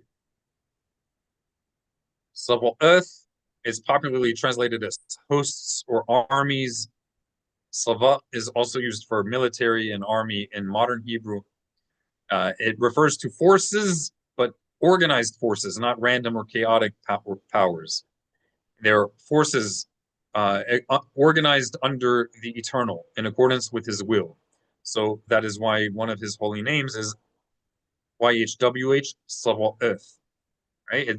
I personally think it is a commentary on Elohim. A commentary on Elohim. That's my personal opinion. Som. Som is a fast. It's probably from the same root as Mesor, which is a straight, something that is very narrow, which is what we call this time, the 3 weeks. Bena Mesorim, in the straits, the narrow place. Probably fasts are called som because you are restricting your diet, if not completely not eating anything at all. So you're putting yourself in a narrow place, so to speak. So som is a fast, uncannily similar to the Arabic term widely known in Islamic circles. They should know that. They should not bite the hand that fed them. So you know where I'm going with that. Ravi'i. Ravi'i. Ha means the, Ravi'i is the fourth. So this is a biblical name for what is now popularly called Tammuz. It is Hudash Ravi'i. Hudash is month. Ravi'i, the fourth. Hudash Ravi'i, the fourth month. You can say that instead of Tammuz, if you would like. You would be doing a miswah. You'd be doing a big one. That's a toughie. Why do we want to give the honor of having a month named after an idol to an idol? Tammuz was a false god. That's what it was. Number 5, Simha. Simha is joy. Write these down if you don't know. Most of these are very common basic words in the traditional Jewish community. So Ravi'i, not so much, but the root Ravi'i is pretty well known in serious traditional circles of the Jewish people, even among English speakers, such as Ravi'ith, which is a commonly known measurement used for liquid measures in Jewish law. Simha is frequently used in greetings like Sameach, Hag Sameach, happy holidays, really happy festival, happy pilgrimage festival. Sameach is the adjective, Simha is the noun. Mu'adim la Simha, it's also a more advanced greeting that is very ancient and popular in Israel. So if somebody says Hag Sameach, you might get a response, Mu'adim la Simha. Mu'adim is scheduled meeting, especially in the context of divinely appointed meetings, whether at the temple or holiday meetings, in the temple as well. So Mu'adim la Simha means appointed or divine appointments for joy. It's a reminder that God established these holidays for our joy, for delight. Serve the Lord with joy. Ameth, truth. Ameth, truth. And finally, Shalom, shalom, shalom is peace from the root word shalem, which means whole, complete, not lacking. Right? Does anybody have any questions about these before we move on? Well, the pronunciation of the last word, shalom, Shalom, is how shalom. everyone says it. Shalom. But So it's shalom. Let me shalom. zoom for you. So the emphasis is slightly Shalom. slid over, isn't it? Oh, woo! That really got me. We're all over the place. There we go. Okay. So what Ja. makes it odd in the way I'm saying it is that Mhm. in modern Hebrew, they don't typically distinguish between the sound of this vowel, which is called kamas. It looks like a capital T, tiny little capital T under a letter. Modern Hebrew does not distinguish between this vowel and the vowel patah, which is a line under a letter, like this, like right here. Mhm. That is a patah. It makes an ah sound. Do we have any other patahs here? I'm not seeing it. Yeah, no other patahs. So modern Hebrew doesn't make a distinction between those letters, those vowel symbols, but classical Hebrew does. Ashkenazi Hebrew does. Yemenite Hebrew does. And there are some other Middle Eastern communities that do as well, but they're just not holding on to it as well anymore, unfortunately. So those two vowels should sound distinct, but modern Hebrew has conflated them for simplicity's sake. And this incorrectly often gets called Sephardic Hebrew. It is true that most Sephardic Jews don't distinguish between those two vowels. But again, our sages did not, create two different symbols for the same exact sound. There's a nuance between them. All Jewish communities preserve one of the correct sounds of this vowel in the word kol. None of them pronounce it kal. So they've all preserved a vestigial example of this sound. And that's used even in modern Hebrew for specific words, but not for most words. So the sound, there are actually two types of this. One is and one is aw. To help with clarity, I'm just going to teach you the aw because it's more noticeably different than ah.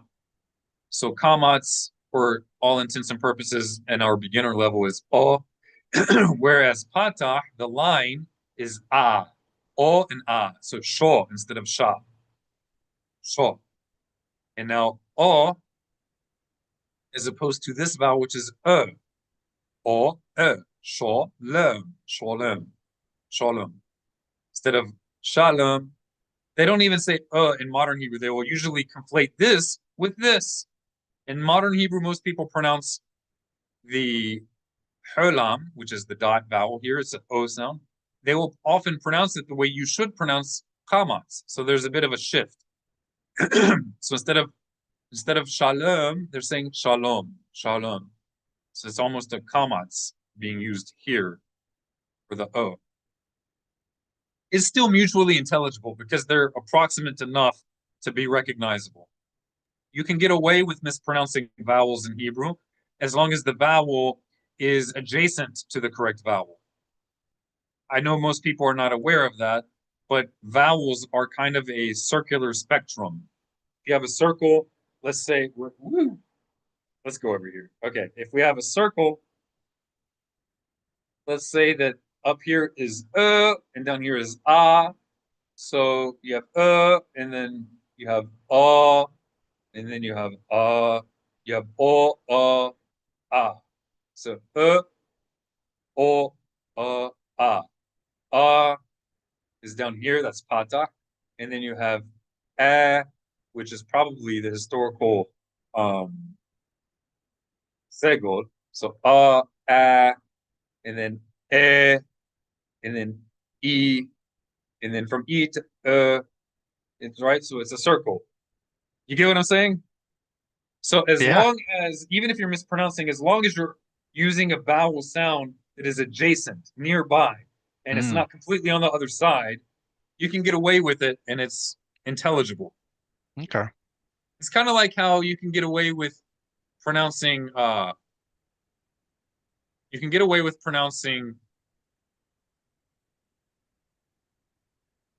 tha and ta, right? They are distinct sounds, the letter tet and the letter tav. Let is tha and tav is ta. They are different. But as long as you're not saying ka and ta, but you're saying ta and ta, you're pronouncing them the same, but or if you confuse tav for tlet and you say leth, I'm sorry, or you say thal instead of tal, it's close enough that you can hear what the person intends. Yeah. Usually. Sometimes it changes the word and meaning But of the word. Yes, sir. to some, I guess it was going to be fingernails on the chalkboard. Yeah, of But- course. Yeah, Well, yeah. that usually happens when nobody makes mistake XYZ. That's when it really sounds bad. Or if it sounds like a completely different word that's really bad, like the examples we gave earlier, then it's just Yeah. it's not acceptable, which is why we need to work on these things. Heather, do you have any questions? No, I think I'm good for the moment. All right. I got one. Got Okay. one.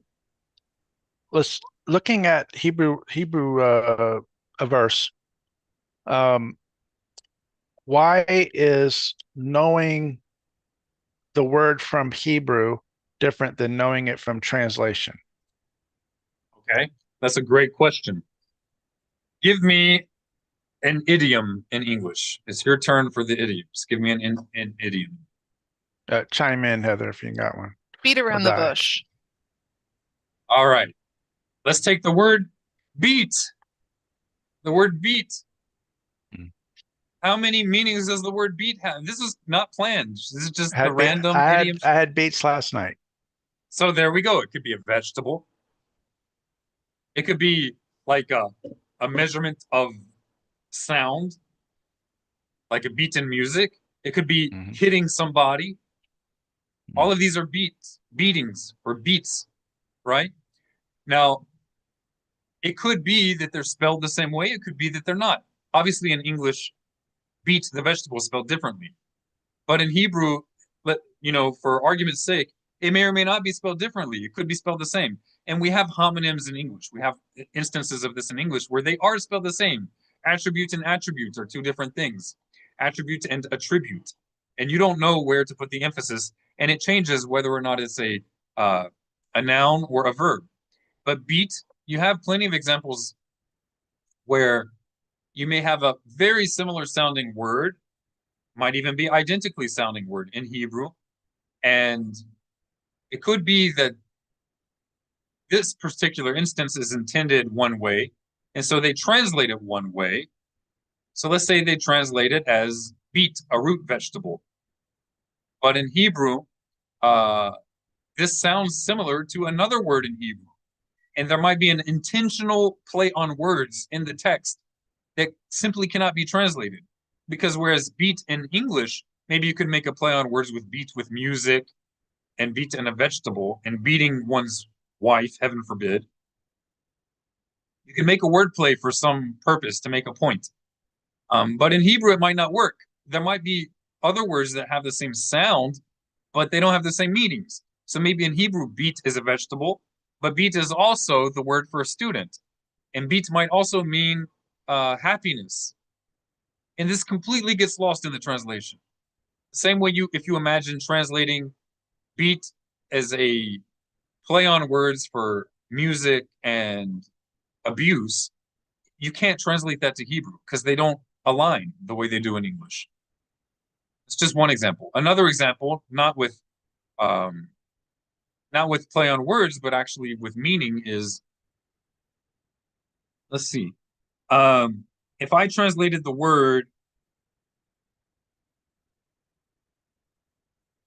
well, I guess it is kind of, okay. There's so many examples. The problem is not coming up with an example, it's coming up with good examples. Too many choices. Let's use the word gay. The word gay has more than one use. 50 years ago, it meant one thing. It still means what it used to mean, but it's much less common, much Mm. less common. Mm. And Actually, not a bad example then. if you are reading English literature from I don't know, from 100 years ago, let's go back even further, 300 years ago. If it's a teenager reading it, they might not know the original meaning of the term gay. They could completely misunderstand the text, and they think they understand it. This is in English itself, because the word usage changed. Don't think that Hebrew, which is thousands of years older than English, doesn't have change of word usage. But if somebody's writing today, they can make a play on words and mean both homosexuality, but they could also mean happy and make a play on words that completely gets lost in translation because you don't have the connection of these two meanings in another language with the same sounding word. So when you translate, you have to choose which one am I going to use? Which translation am I going to use? And for either way you go, you're going to lose half of the usage of the word or more, right? So this also happens with Hebrew. You have to decide, am I going to translate the word Elohim, which is very, very common? It's usually translated as God. Am I going to translate it as God, or am I going to translate it more literally as far as its connotation? Because God in English has the connotation of, is it a capital letter? Well, then it has the connotation of the uncreated, incomparable one. Although the word Elohim can refer to the created, the uncreated one, that's not the inherent meaning of the word Elohim. Elohim can refer to the uncreated one, but that's not what it means. The same way that merciful, by the way. Yeah. The word merciful can refer to the uncreated one. He is merciful, but that's not what the word merciful means, and that's not what the word God means. So God is not actually a translation of Elohim. When we say God with a capital G in mainstream religious context in English, it means the one true God, the uncreated one, who no eye can see or mind can fathom. We can't wrap our heads around God. He's the greatest, the supreme. Elohim doesn't inherently mean that. It can refer to him contextually, but that's not what it literally means. So what does Elohim mean? In Hebrew, it has a connotation of authority. Moses will be Elohim to Pharaoh. God wasn't saying Moses is going to be the uncreated one to Pharaoh. That doesn't even make sense.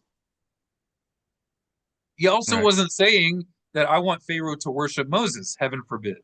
He was saying that Moses was going to be an entity of authority, of great authority and power over Pharaoh, to show judgment to Pharaoh, to have the authority of judgment over Pharaoh.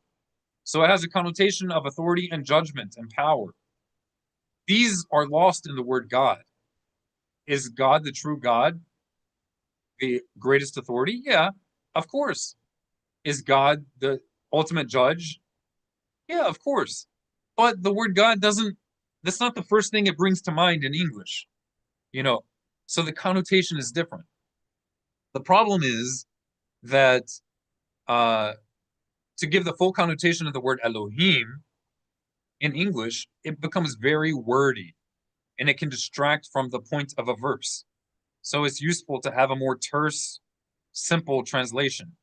But we're going to have to choose between a more accurate translation that preserves more of the connotation of the word Elohim, or are we going to have a translation that will not distract from the point of a verse, the broader point of a verse?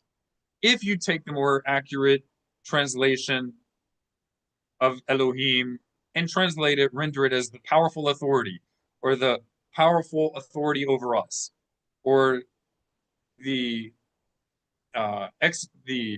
decider of judgment, while it may preserve the connotation, it's going to distract from the other points of a verse. And you're going to have that in every single verse of the Bible, or most of the verses of the Bible, because that's one of the most common words in the Bible. It's too much. You know what I'm saying? It's really too much.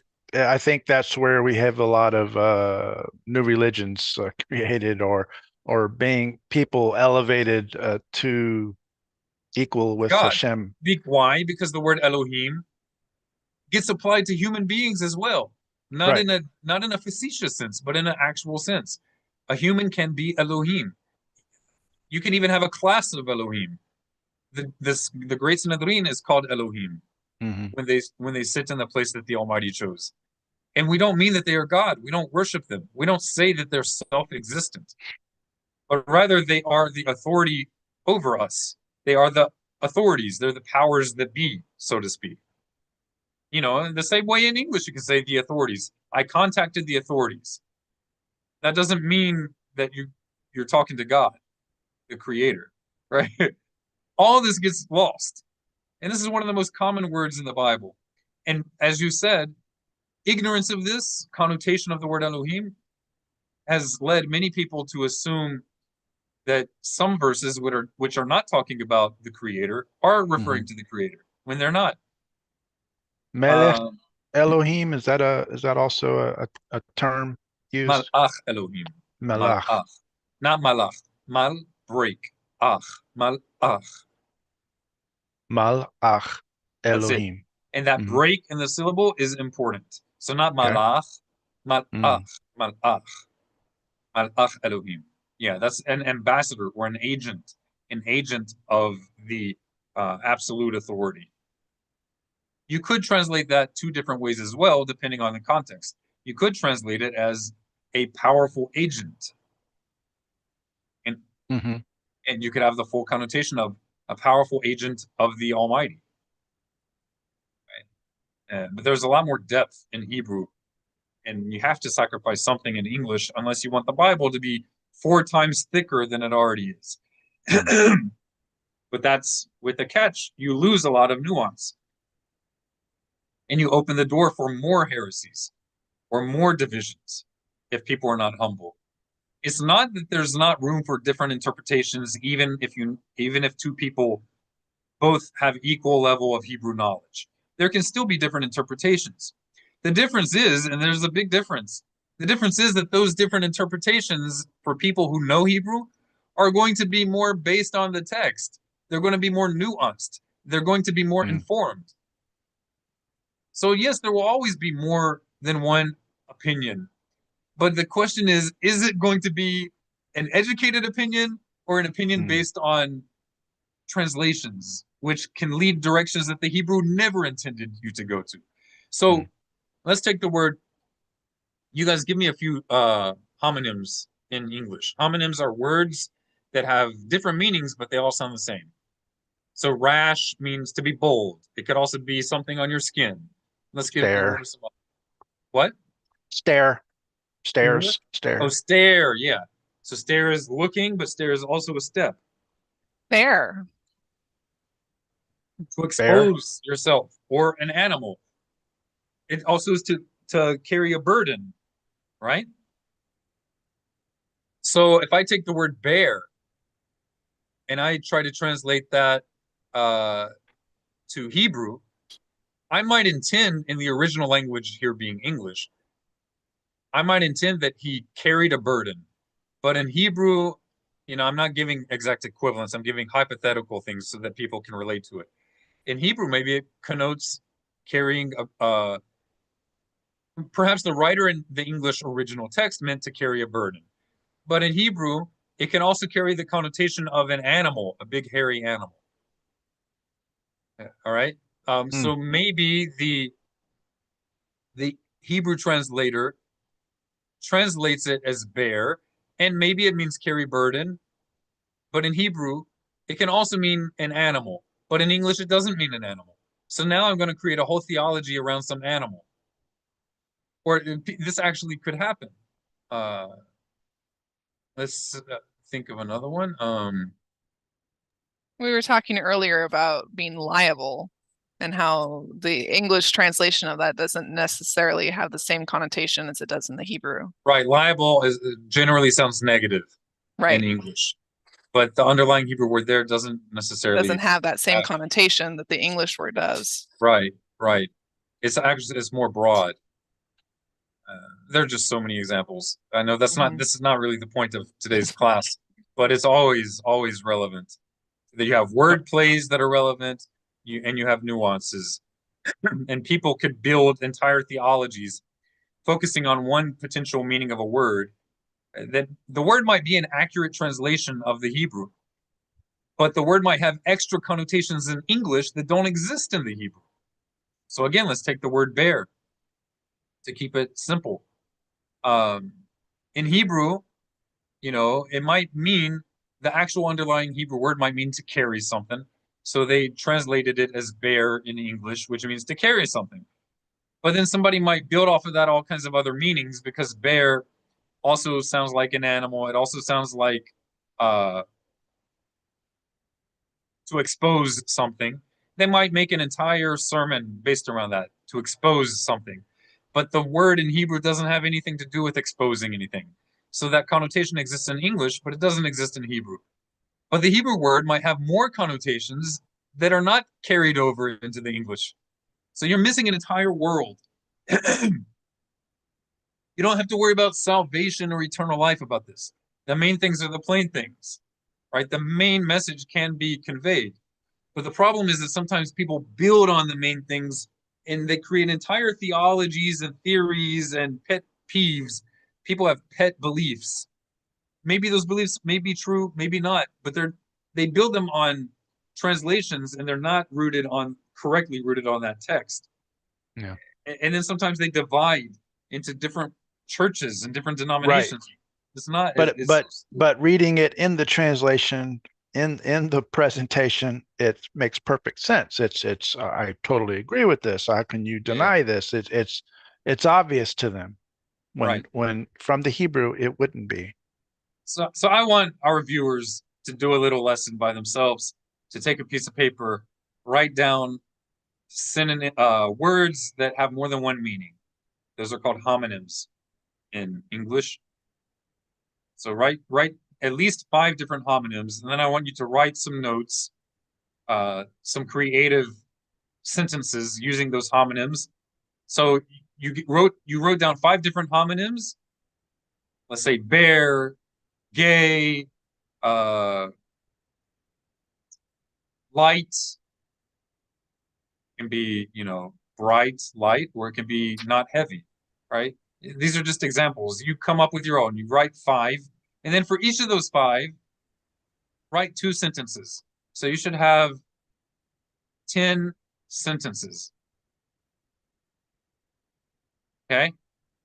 And then I want you to try to make some of those sentences a little bit vague. Maybe in the context of a story, it's not so vague, but in isolation, it's vague. And then try to think of something you've seen in your translations of the Bible where maybe you or a pastor or someone you know may have come up with all kinds of interpretations. And then look back at your notes and see how someone could have done that with your words. And I just want them to internalize. I want our viewers to internalize how this is really a serious issue.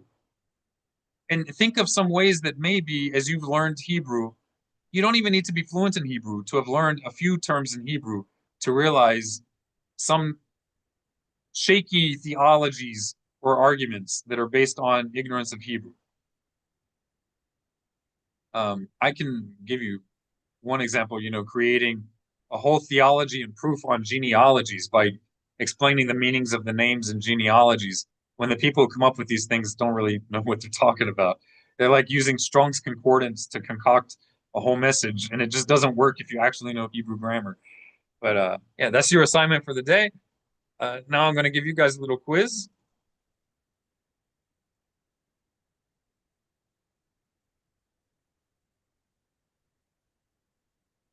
All right. We're going to give the word. I'm going to give you a word, and then you are going to tell me what the word. Whoop. We are going to guess. Yes. I'm kidding. Yes, I'm going to give you a word.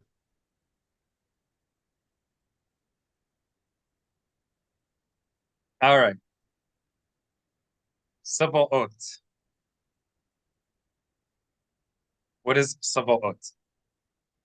Organized forces? Yes. Often translated as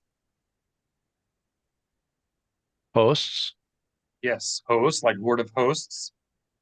And this has a connotation in English. Host can mean to have a guest over at your house. The word Sabaoth never means host in that sense. It can also be armies. Armies, sometimes an array of something, because an array is an arrangement of something. An array. So when it says V'chol Sabaoth and all V'chol Sabaotav and all its vast armies, it doesn't mean army in a military sense. It means an arrangement of the heavenly forces. That's a quote from the account of creation. All right, sum. Maze sum. What is a sum? Sum. A fast. Let's write this down. Yes, a sum is a fast. Again, there's an example of a word that could have other connotations in one language, but not in the other. I made a word play for our list. It's fast Hebrew. The word fast is abstaining from eating or drinking, but it also means to do something quick. The Hebrew word for fast does not have that connotation. But the Hebrew word for fast has other etymological connections that don't exist with the English translation of it, which we mentioned. To be in a narrow place. Because we're fasting because we're in a narrow place. We're ben amesorim. Sorim. You know, I don't think that's actually the that is not the etymological connection to it that I was going for. It's a synonym of that, which is like lesamsem, to make something smaller. So it is related to it, but not to that root. It's related to another root that has a similar meaning. Like a simsum. contraction or yeah. I'm sure you guys have heard of simsum, right? Lesamsem, to summarize something. That's sum, a fast. All right. Ravi'i. Ravi'i. Maze ravi'i. What is ravi'i? Fourth. Yes, fourth. And then we have a common term in Jewish legal literature for quantities of liquids. That is ravi'it. Ravi'it is roughly the size. Well, no, that's a lugma. We're getting too complicated here. That's not the mouthful of Yeah, wine, cheekful, is a it? large cheekful, yes. Yeah. So this is another name for what's called the month of Tammuz. Instead of calling it month of Tammuz, what can we call it? Revi'i. Yeah, the fourth month. Chodesh means month. Chodesh Harvi'i, the fourth month. All right. Maze Simha. What is Simha? Maze Simha. Joy. What? Joy. Joy. I'm sorry, did I not pronounce the J right in joy? I couldn't hear what you said clearly. Got it. Joy. Simcha. Right? Simha. Simha. Yes. Simha. All right. I gotta figure out where on that circle the I is. Oh, Well, ew. I often go back and forth. I'm not a reliable source. Unless you ask me specifically, I can distinguish. And if I make a real effort, I can distinguish. But most of the time, my vowels are defaulting to the mainstream vowelization. Mainstream, which is going to be like modern Hebrew and most Sephardic Hebrew. That's my vowels. When I'm reading Hebrew or praying, that is not my default. My default is Yemenite, mainstream Yemenite Hebrew, but while preserving a distinction between segol and patah, and simha. So this really is simha. In modern Hebrew, simha. You can hear they're close enough to be recognizable. All right. Mu'adim. Maze mu'adim. Appointed meeting. Yes. So a lot of people would say appointed times, but it's important to know it's also used not just for holidays. It's also used for meetings themselves. or something that's appointed to something. Meyu'ad, something that's meyu'ad is appointed. Hmm. And it's at the time specifically to come together to meet, right? Not Correct. just It's not a just the time to look at on itself. your watch. Right, right. It's a congregating. It's a meeting. So that's why the temple is called Ahel Mu'ed, the temple of meeting. They don't usually translate it as the temple of holidays. It's of meetings. And this is the same root. It's the same root as the Arabic word for holidays. Eid, Eid, like they say, Eid Mubarak, Eid Mubarak, Eid Mubarak. It's the same word root as Mu'ed. Right? Maze Emeth. What is Emeth? Emeth, or Emmet, as they say in New York. The Emes, Emes. Emes. Maze Emeth. Emeth, Emeth. Maze Emeth. Emeth. In Missouri? Or in Hebrew? Emeth is truth. Emeth, Emeth, Amath, Emeth. Emeth. All right. And finally, Maze Shalom. Shalom. Shalom. Peace. Peace. And what is the root? What is the root of the Hebrew word for peace? Shalom. It's shalem. Something that is complete or whole, not lacking. Mm. And in this sense, it also gets used for well-being. When you ask somebody, how are you, or how is your health? You ask them, Ma shalomcha. How is your peace? But it's in the sense of you're not lacking. Your health is not lacking. So real peace is not only about lack of war, but it's also about being healthy, mentally and physically. Okay, we're going to do this one more time. This time, I'm going to ask you, the English, and you tell me the Hebrew.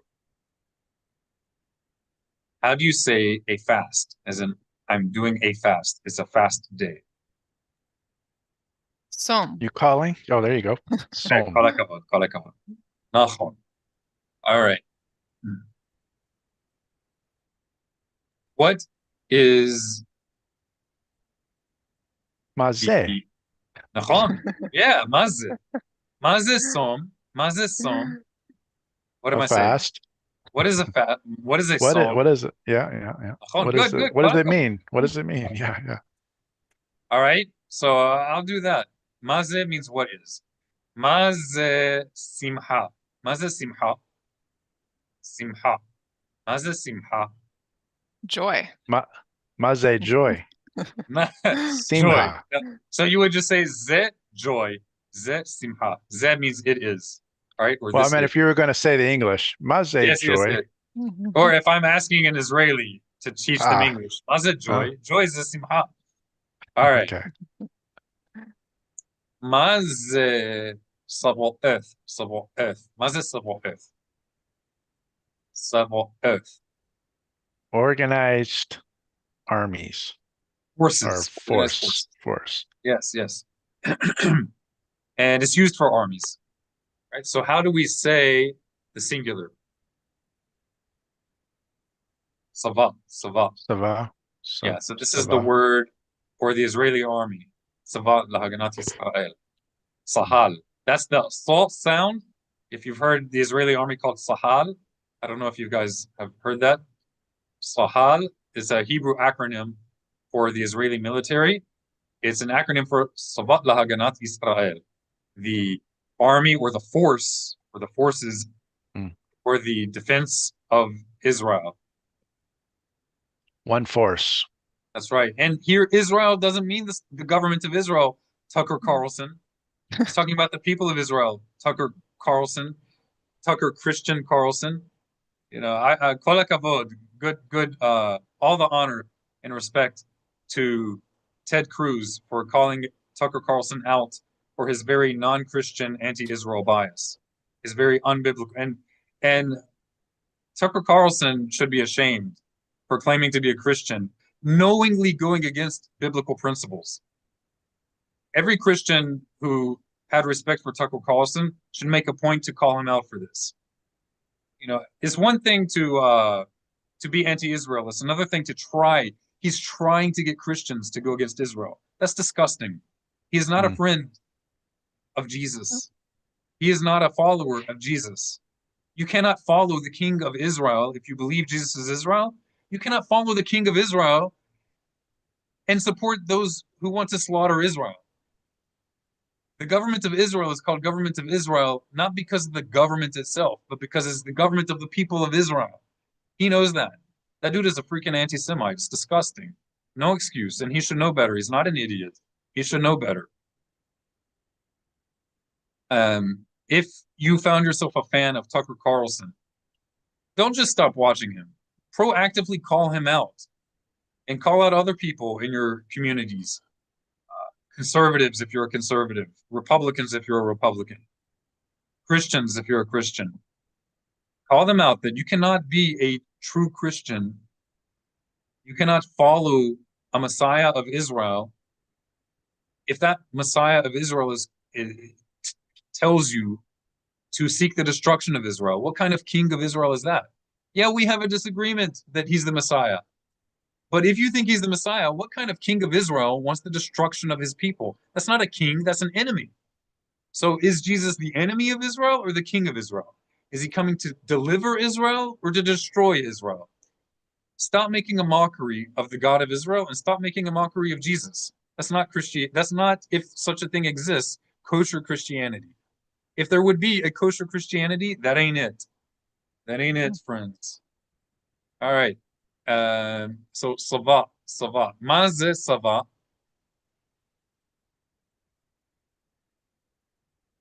Force, right? Yes, it's a force. An arranged force, not a random force. And it doesn't mean force in the broad conceptual sense. It means an active force, and it's a collective of forces. It's even the singular form of Savaot is already a collective. So Savaot is vast. That's amplifying it, like innumerable forces. So when we say Adonai Savaoth, Lord of hosts, we don't just mean Lord of powers. We mean Lord of unimaginable powers and arranged powers, meaning it's organized. It's not chaotic. He is the force of all forces. He's the force, the organizing force of all forces. All right. Hovers over the chaotic.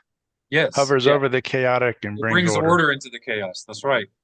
All right. Milah haba'a, next word. Mazeh. What is mazeh? Mazeh mu'ad. Mu'ad. Mazeh mu'ad. Mu'ad. A meeting time or a scheduled meeting. Moedim, meetings. So singular. So is it time? Is it time, or is it the meeting itself, or is it something else? Uh-huh. You get what I'm asking? Like in Yeah. English, the word meeting doesn't necessarily mean a specific time. And the word season doesn't necessarily mean a meeting. The word time doesn't necessarily mean a meeting. So I've actually spent a good amount of time trying to find a good equivalent. I don't think there's a word in English that in one word connotes both a meeting and a specific time. Like an event, but the word meeting itself does connote at a specific time, but it doesn't connote like holiday type, annual meeting. That's not inherent in the word meeting. Like a meeting could be called on the same day. It's not even like the meeting, which everyone may know what you're talking about, is still inferred. Right. Also, meetings usually sound either very formal or well, it usually sounds kind of formal. But usually like in the context of business. You don't usually use that in the context of like a holiday. You don't usually call a holiday a meeting. You can Mhm. celebrate a holiday even if you're not meeting. But in Hebrew, the coming together is part and parcel with the holiday. And that helps you understand more deeply how Torah observance of the holidays is not meant to be done in isolation. So you can see where that phrase that is known to Christians, you should not forsake the assembly, where that could come from. It's not just made up out of thin air. I don't know if that's a coincidence, but in Jewish context and in Hebrew context, the holidays are part and parcel with coming together with the community. Right? So Mu'adim, those are scheduled meetings, especially in the context of Jewish holy days and in the temple, in the national temple in Jerusalem. All right. Maze truth. How do you say truth? Emet. Emeth. Kol hakavod. How do you say fast? Som. Som. How do you say joy? Simha. Simha. Simha. Simha. How do you say holy festivals? Moadim. All right. Good, good. How do you say peace? Shalom. Shalom. Beautiful. All right. How do you say the fourth? The fourth month? Reve'i. Harvi'i. Yeah, ha means the. Harvi'i. Revi. I. Revi'i. Reve'i. Yeah, you need to make that break in there. Other way, it doesn't really make sense.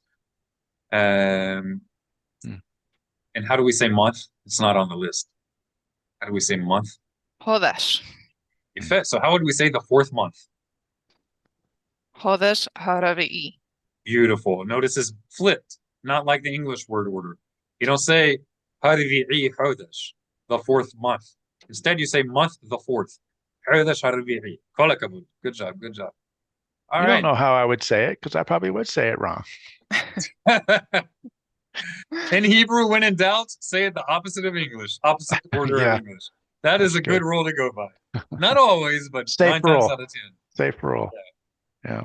Okay, so let's do a quick review of earlier vocabulary from earlier in the year. It's not letting me shrink. Okay. It's larger. Oh, well, I have a few words that's also relevant to what we need to repent of, so that our fast will turn into times of joy. Because the verse shows that the Almighty doesn't want us to just be fasting and suffering for the sake of suffering, but rather that the fasting should be to awaken us to pursue truth and peace, in by which our fasting will turn into festivals of joy and gladness. Right? So we need to recognize the modern Eid al-Zahal.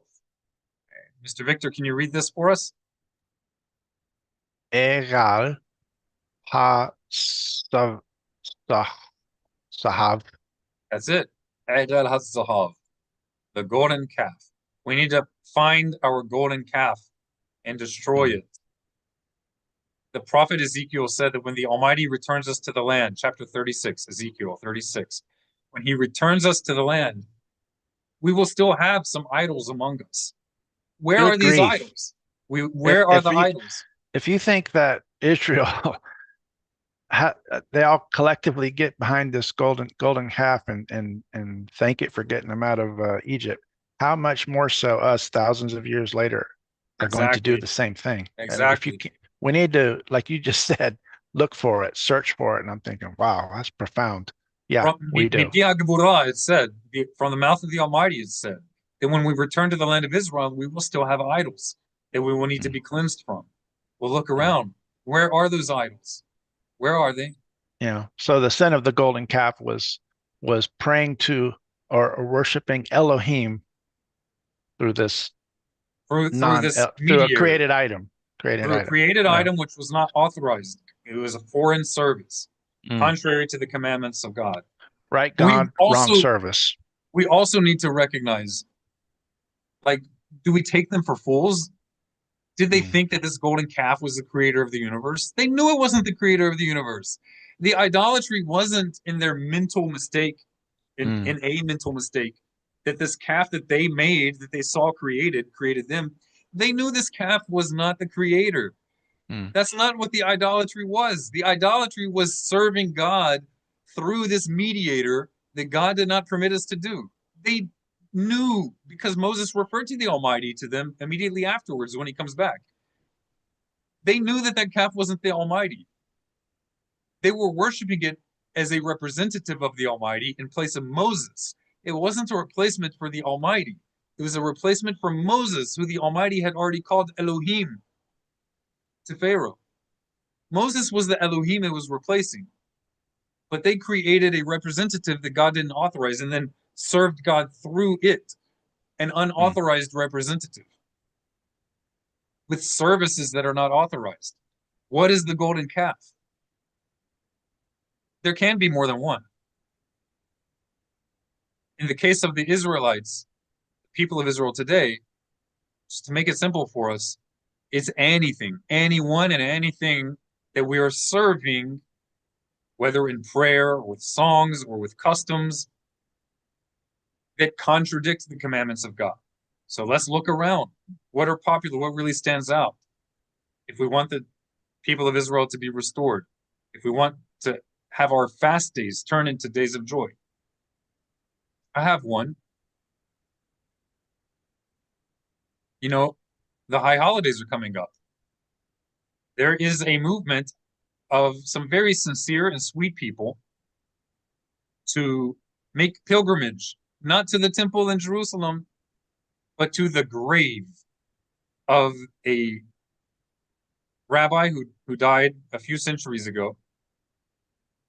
And a great many of them will actually be praying to him. They even cry out to him sometimes. Cry out to him. Rabbi Nachman, the Rebbe of Breslov, the Breslov Rebbe, is buried in Ukraine, in Uman, and they make a mass exodus every year. And every year, many of the great leaders of the ultra-Orthodox world speak out against it, but they're not heeded. Because many others in this Hasidic movement encourage them to do this. And many other rabbis in the ultra-Orthodox world, while they may not be making pilgrimage to Rabbi Nachman on Rosh Hashanah, they make pilgrimage to beseech and pray to dead rabbis in many other places. They will harp on me and say, how dare you say they're dead? Because our sages said the righteous are alive in their death.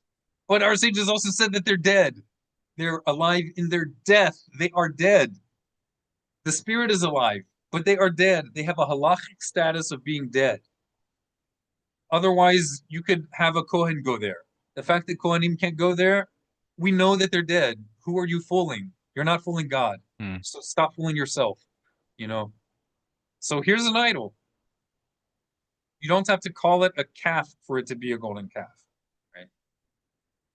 And some other idols, customs that we elevate so high to the point that we are nullifying explicit commandments in the Torah in order to maintain customs of exile or customs of ignorance. Customs will sometimes contradict the Torah. Customs are permitted. They can even be a good thing. But the moment that we elevate these customs higher than the explicit commandments of Hashem, of the Almighty, to the point that we're putting the explicit commandments aside, from among the Tariag mitzvot, from among the 613 commandments, we're nullifying some in order to maintain a status quo custom. That's an idol. We've elevated the custom as more authoritative than the God of Israel. That's an idol. In the case of Christianity, you know, I know many sincere Christians. They need to ask themselves, what Christian idols do we have? They're not only statues. Idols are not only statues. What foreign god do you have in your heart? In the word of the sages of Israel, El Nechor, the foreign god within you. It could be an ideology that you're holding on to. If you sacrifice it, it may mean falling under the judgment of your family and your religious peers. And they're thinking, oh, you think you're better than us? Or, oh, now he's going to hell. He wasn't ever really saved. He didn't really know Jesus. Right? So are you holding on to some things, some ideologies or beliefs, some pet doctrines that you know in your heart of hearts and in your mind, you know are questionable, but you're afraid to face it because of what it would entail? Well, now you're elevating your friends in your church higher than the God that the church is supposedly dedicated to worship. Why are you holding your church up higher than God? That defeats the purpose. That's a golden calf. Same thing with the doctrines that they maintain. If you recognize, if you know that there's probably something questionable in it, sacrifice it. It's better to say, I don't know, than to worship at the altar of a foreign God. Just say, I don't know. Be innocent. In the Torah, sins of ignorance and of inadvertent error are treated differently from high-handed sin, where you knew that something was wrong, but you did it anyway. Right. They're not treated the same. When in doubt, err on the side of caution. Just say, I don't know. But I know this, I'm not supposed to be worshiping something other than the Almighty who has no form or image.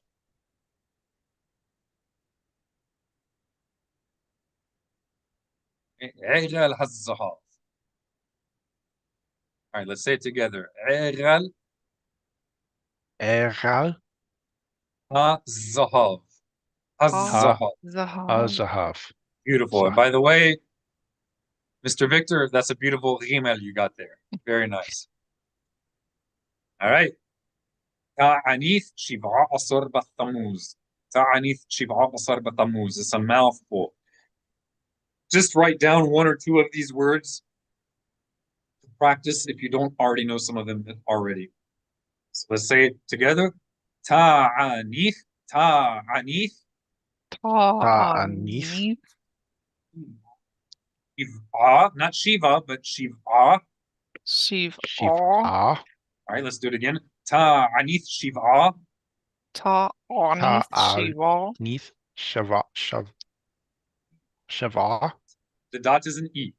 Shiv'a, Shiva. not Shiva, but Shiv break ah. Shiv break ah. Shiv ah. Have a little pause there. Shiv'ah. That's it. That pause is important. All right. Asar. Asar. Asar. Asar. Beautiful. Asar. Let's do it one more time. Ta'anith Shiv'a Asar. Ta'anith Shiv'a Asar. Ta'anith. Shiv'a. Shiv'ar. Asar. Asar. All right. And then Bathamuz, this is not the proper way to refer to the month, but it is what is popularly called Bathamuz. Ba means in, and Tammuz means the month that is called Tammuz. All right, I'll do it one more time. Ta'anith. Ta'anith. Shiv'ah. Asar. Asar. Okay, and that's it. Fast of the 17th Tammuz. Tammuz. of the 4th month. Ta'anith Shiva Asar لحدش الربيعي of the 4th month. Ben Hammasarim. Ben Hammasarim. Ben Ha-Matzarim. Hammasarim. Amasar. Hammasarim. Hey, when we have an S with a dot under it, that lets you know it's a Saudi and not a Sin. Ben Hammasarim, between the straits. This is a common reference to the 3 weeks, what's also known as the 3 weeks. It means between the hard places. Because we're between fast days, between the 17th of Tammuz and the 9th of the month of Av, Tish'a B'Av. All right, now this is a review from earlier in this year. Let's read these together. Safira, Safira, Sefira, Umar, Omer, Se- Seora, Seora, beautiful. Qasir, Qasir, Qasir, Qasir, Tiqun, Tiqun, Takun, Tikkun, Middath, Middath, Midoth, Midoth, Hasad, Hesed, Chesed, Gevurah, Givurah, Gevurah, Arif, Tiferet, Tiferet, Nasah, Nasah, Nesach, Nesach, Hud, Hud, Hoz, Uz, Yesod, Yesod. Yisod, Yesod, Beautiful, Yesod. beautiful pronunciation. All right. Heather, tell us what number 1 is. What is number 1? Say the Hebrew word and then tell us what it means. Sephirah is, Or I know this, Sephirah or Sephirah? Sephirah, There you go. which I know what it means, but I'm drawing a blank on it at the moment. All right. Does it mean sheaves, correction, or counting? Counting. All right. Good job. The thing doesn't want to go. All right. Let's go through them one more time in English, and then we'll do it another time with the test. All right. Let's say it together. Omer, sheaf. Omer, Sheaf, Barley. Seorah, Sehorah, barley, barley, Qasir, harvest. Qasir, Qasir, harvest, harvest, Tiqun, repair. Tikkun, Tikkun, repair, repair, Midoth, traits. Midoth, Midot, traits, traits, Hesed, kindness. Hesed, Chesed, kindness, kindness, Gevurah, strength. Gevurah, Gevurah, strength, strength, Tifereth, beauty. Tiferet, Tiferet, beauty, beauty, It's not the normal word for beauty, by the way. It's even more glorious. Nesah, endurance. Nesach, Nesach, endurance, endurance, Hod, splendor. Hod, Hod, splendor, splendor, Yesod, foundation. Yesod, Yesod, foundation. foundation. All right. Mr. Victor, Mazeh Sir. Sefirah. What is Sefirah? Counting, Heather, Mazeh Omer. Sheaf, Beautiful. Mazeh Sa'urah.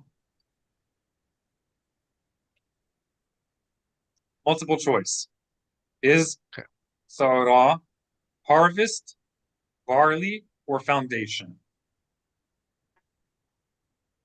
barley, barley, Yafeh. You guys take a pencil and paper, or whoever's watching, and write down any words you had to hesitate on or didn't know. And when you hear the answer, write down the answer so you can review. Sa'urah, barley. Right? Qasir. I want you guys to say the word before you define it. Mazeh qasir. What is qasir? Mazeh qasir.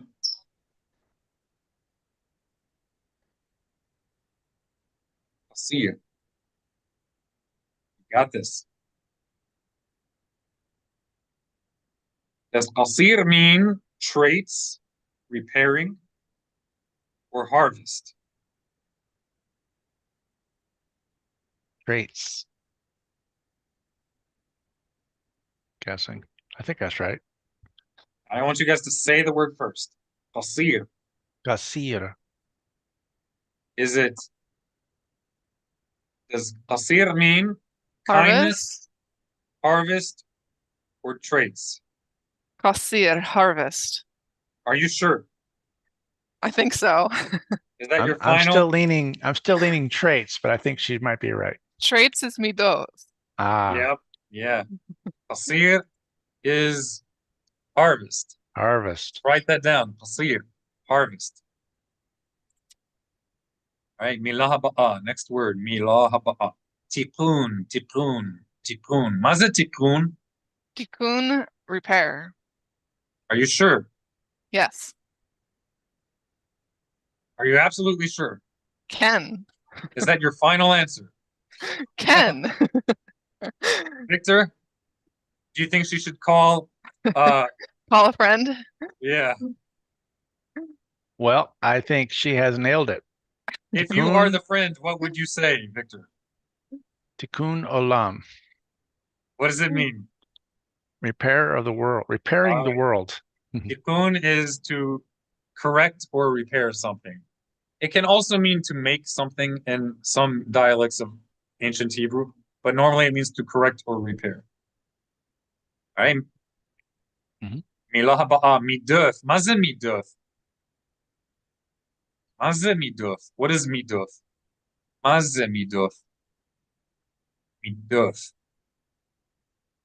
Come on, Victor, you got this. I know, it's on the tip of my tongue. I just can't pull it off. Midoth. Go on, midoth. Too fast. That's too fast. Midoth. Oh, yeah, duh, I even got it written down right here. Traits. That's All funny. right. Well, it's funny because I think of the word, I don't think traits, although I hear midot all the time. And I want to say a verse or something else, but it's It never for means some verse, reason. never. Yeah, I know. It can mean measurement, and that's the more literal meaning of it, is a measurement. Oh, I guess we judge or measure a oh, man by his traits. What is the measure? measuring the temple like area and everything. There's Yeah, those are midot. Limdod is that's what the it infinite. is. Okay. Traits does not ring a bell. That's how it's most often used colloquially, especially in the English-speaking Jewish world. And it does refer to that in Hebrew literature as well, but it's not the literal meaning. It's one of the meanings. All right. Milah haba'a, hesed. I want you guys to say the word in Hebrew first before you say the translation. Hesed. Hesed. Loving kindness. Are you sure? 100%. All right, Mr. Victor, I want you to say the Hebrew word. Hesed. Hesed. All right, what do you say? Mazeh hesed. Well, my original thought was mercy, but Okay, mercy, kindness, they're kind of similar. yeah. It gets translated both ways. Neither of them are perfect because this word is a tiny little word, but it has a lot of connotation. It means devoted loving kindness, steadfast, enduring love. Long suffering. It's not just an emotion, an instance of the emotion of love. It's not just an infatuation, it's devoted loving kindness. That's why the Hasidic movement is called Hasidic, because they are devotees to their idols, rabbis. All right, that's Hesed. Slip of the tongue there. Okay. It need not be that way, and it is not that way for everybody, but too often it is that way. So Hesed is devoted loving kindness. Maze Gevura. כל הכבוד. איזה מלך. איזה נסיך. מה זה גבורה? תשאל את הודיה. הודיה, מה זה גבורה? They strength. נכון, גבורה זה strength. גבורה זה strength. All right. It's also one of the names of God. Gvura is used in the sense of like almighty. Sometimes in Hebrew, just the regular singular form is used in the absolutist sense. So like Elohim means powers or authoritative power, but in reference to God, it means the absolute authority, the absolute. Same thing with like Rahman, the merciful one. When we say that in reference to God, we don't mean just the merciful one. We mean the absolute merciful one, the epitome of merciful. So Gevurah is used in reference to God, the Almighty. Tif'ereth, maze tif'ereth. Remember, say the Hebrew word first and then the translation.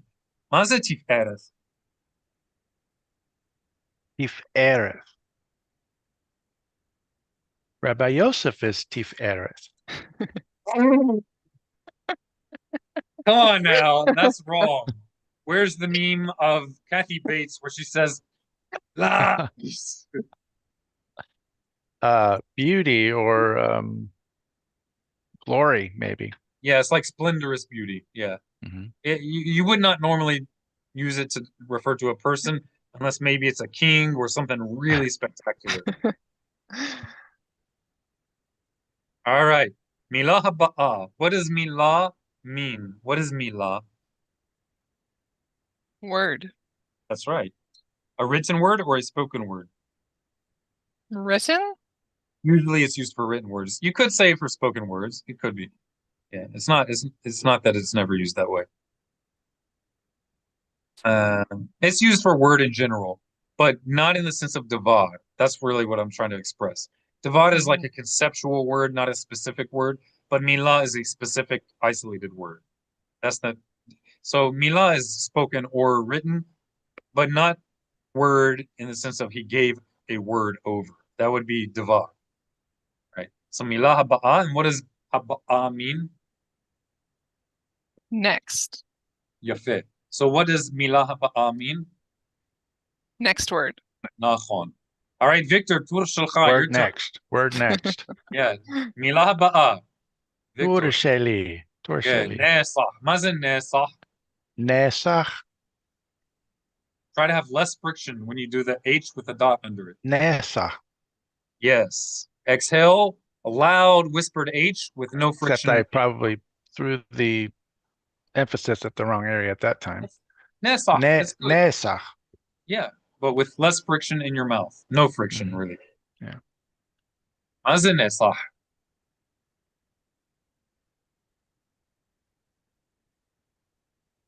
You can see it right here. Yeah. I hit it while you had your eyes closed. Heather can see it. Nesach. Endurance. You cheated, Heather. I knew what it was before you showed it. Okay. Somehow I believe you. All right. Yeah. All right. Heather, I want you to tell Mr. Victor next word. I want you to Milah. tell him. Yeah, go ahead. Milah haba'a. Tell him your turn. Next word. Tor. Tor. Tur shalha. Yeah. Tell Victor next. Your turn. Next word. Tur shalha milah haba'a. All right. Make sure when you say shalcha, make sure you have noticeable friction occurring in your mouth. Shilcha. That's it. That's it. Torsheli. Yeah. Tur shalcha. Yalla. Milah haba'a. Hod. מה זה הוד? Say hod ze, and then give the English. Hod ze.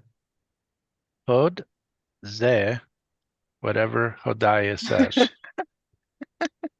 Splendor. Oh, this is splendor. Yeah. All right.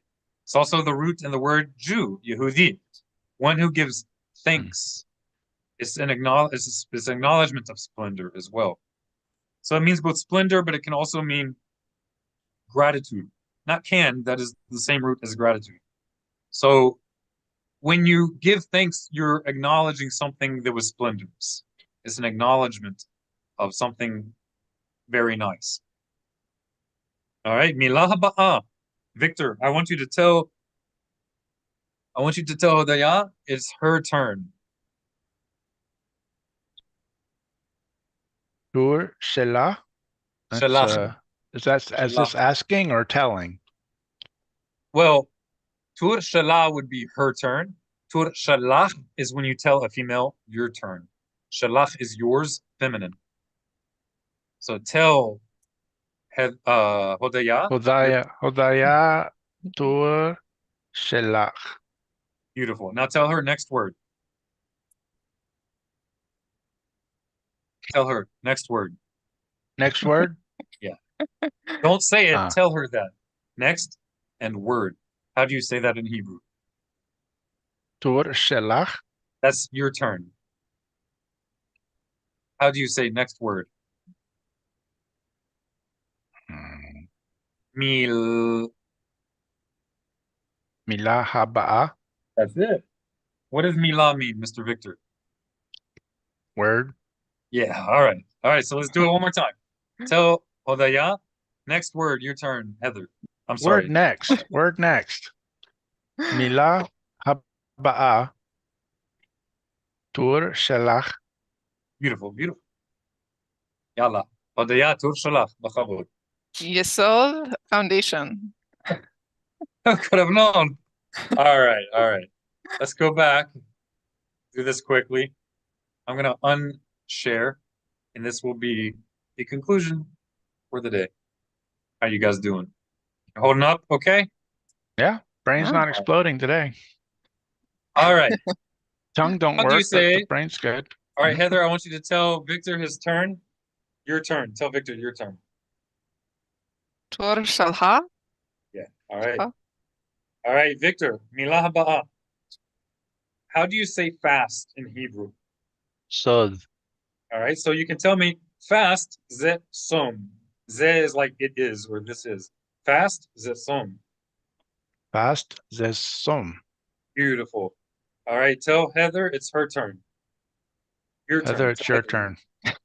in Hebrew. How do you tell her Hodaya. your turn? Tur shalach. Beautiful. All right. Odaya, how do you say truth in Hebrew? Truth, ze emeth. Perfect. So how do you say truth? Just give the word. Emeth. Beautiful. Mamashto. All right. Ask Victor, what is schedule? Maze schedule. Yeah, or appointed times. Maze appointed times. What is appointed times? It's like Jeopardy here. What is Hamoadim. good, good. Muadim is appointed times. Very good. All right. Mr. Victor, tell Hodaya it's her turn. Excuse me. Tur shalach. Ask her, what is joy? Maze joy. Maze joy. Maze joy. What is joy?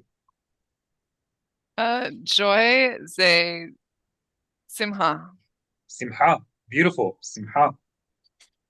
All right, Heather, I want you to pick a word if you can remember and ask him a random word. The The Hebrew in English. Hebrew or English? Use the English. He needs Okay. to give you the Hebrew. Maze splendor. Very good.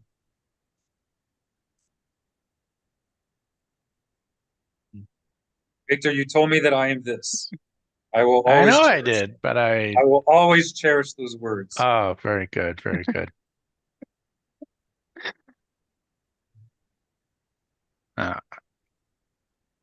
It's not sticking, sorry. When I wake up and face in the mirror with my sunburnt self, like I did this week with peeling skin, I would look at myself in the eyes and say, Tiferet, splendor. All right. If How do you say, Ech omrim? Ech omrim is how do you say? Ech omrim, army, army. Be'ivrit, in Hebrew. Ech omrim army be'ivrit? How do you say? Sava? Good, Sava, Sava. So in modern Hebrew, this is just a regular word for the military, Sava. So if somebody says my kid's in the Sava, they're saying he's in the military. So what is Sava Earth? Mazes Sava Earth? The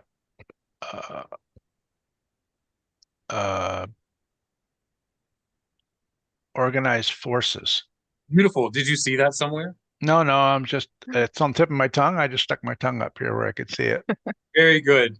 So elaborate on that. What does it mean when we say that Hashem is Adonai Sabaoth? What do we mean?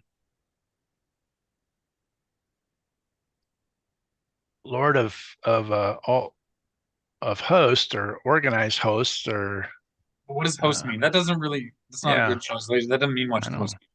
Yeah. It means he is the fundamental underlying power behind all forces Yeah. in the universe. So he is the source of all he's the source of Power and innumerable strength forces. and Yeah. He's the And he- force behind it all. Master of forces. Yes, ma'am. And organizes those forces from chaos into order. Exactly. Truly, that's the connotation of the word. This is not the word koach or gevurah. Remember, gevurah means strength, right? Mhm. It doesn't necessarily have a connotation of organizing, of an arrangement. But Savat does. It's specifically organizing. So it's a beautiful name of God.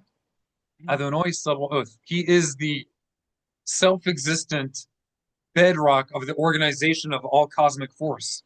That's very philosophical. And that's in the word. That is in the word. You can't translate that into English easily. There's not like one word that encapsulates that.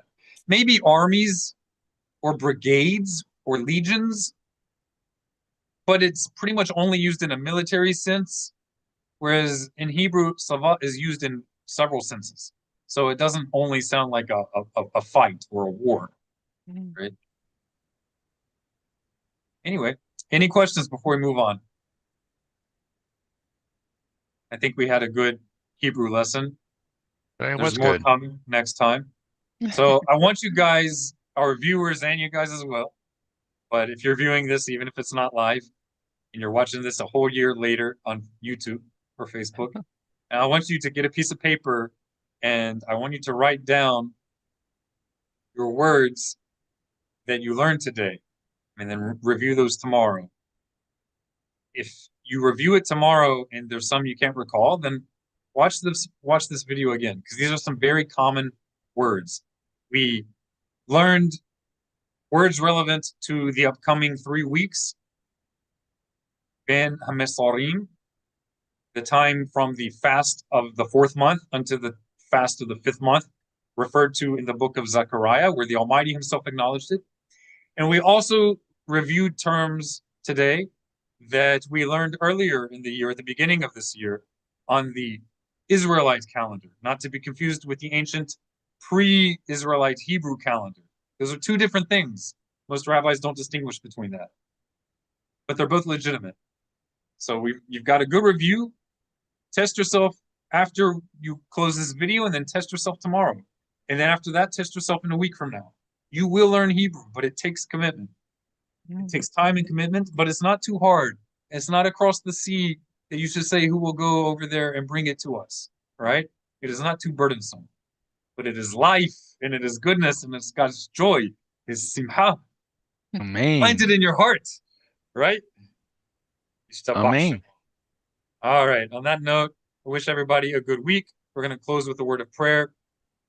And again, in our words of prayer, let's remember those struggling, those who are lost in the floods in Texas, and also those who are still lost and unaccounted for in Gaza. May the God of vengeance appear.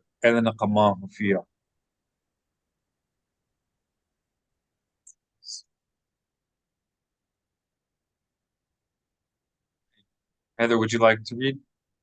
Yeah. Moda ani lefanecha, Adonai Elohai. I'm grateful before you, Adonai, powerful authority over me. Shesanta helki miyoshve Beth Hamidrash.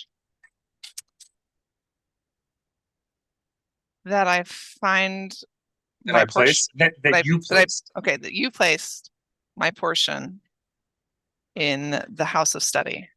Among or from or Ah. among? Me means Oh. among.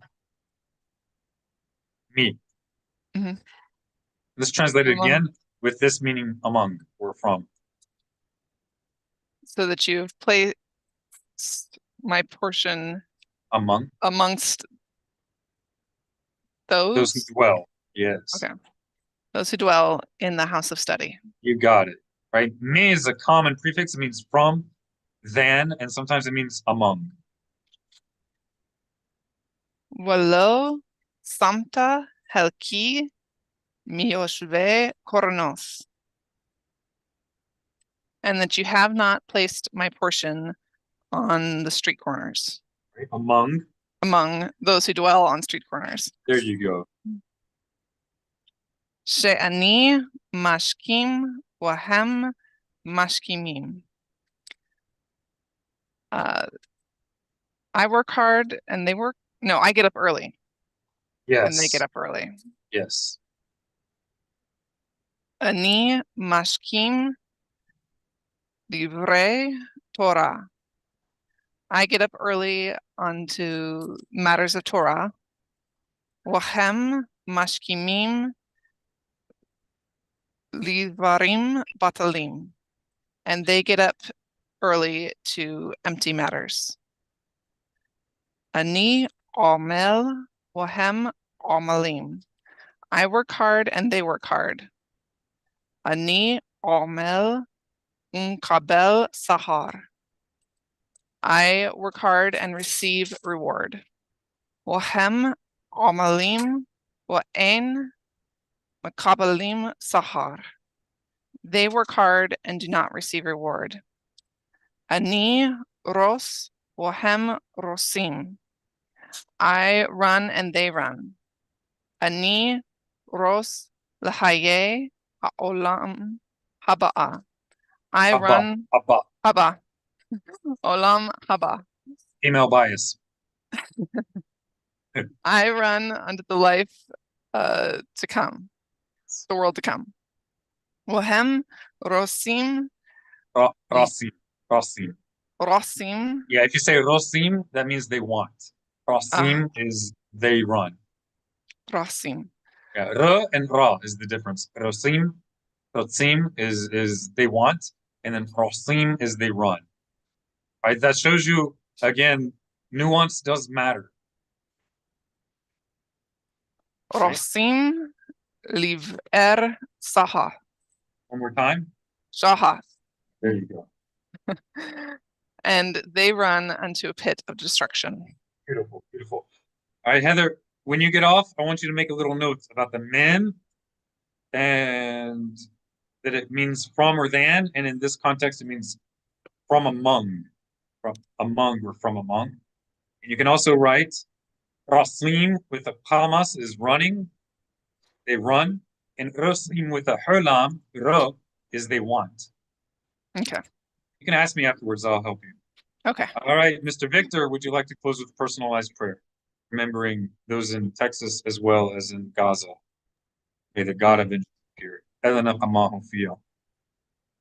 Hashem, we again lift up those in Texas who have lost family members and loved ones.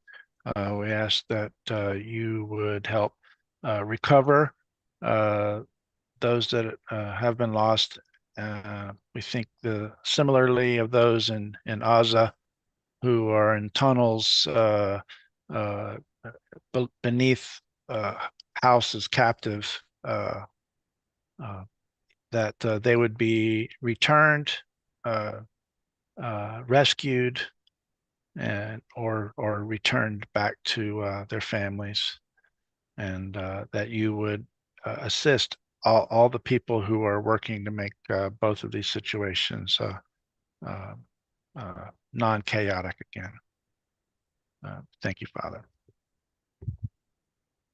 And all of God's people said, Amen. Amen. Shavuot Tov to everybody. Thank you very much. If you guys have any Shavuot Tov. questions, you can write comments in the Facebook group or anywhere. WhatsApp. Yeah, Instagram. I haven't been looking too much on there. Been on these Hebrew days. I gotta keep my mind over here and trying to find my tongue, right? But where yeah. are our well in the recording. Mhm. Did you end the recording? We have a meeting. Oh, well, in that case, let's let me hold just a moment. And thank you, everybody. We'll see you next week. Shavuot Tov.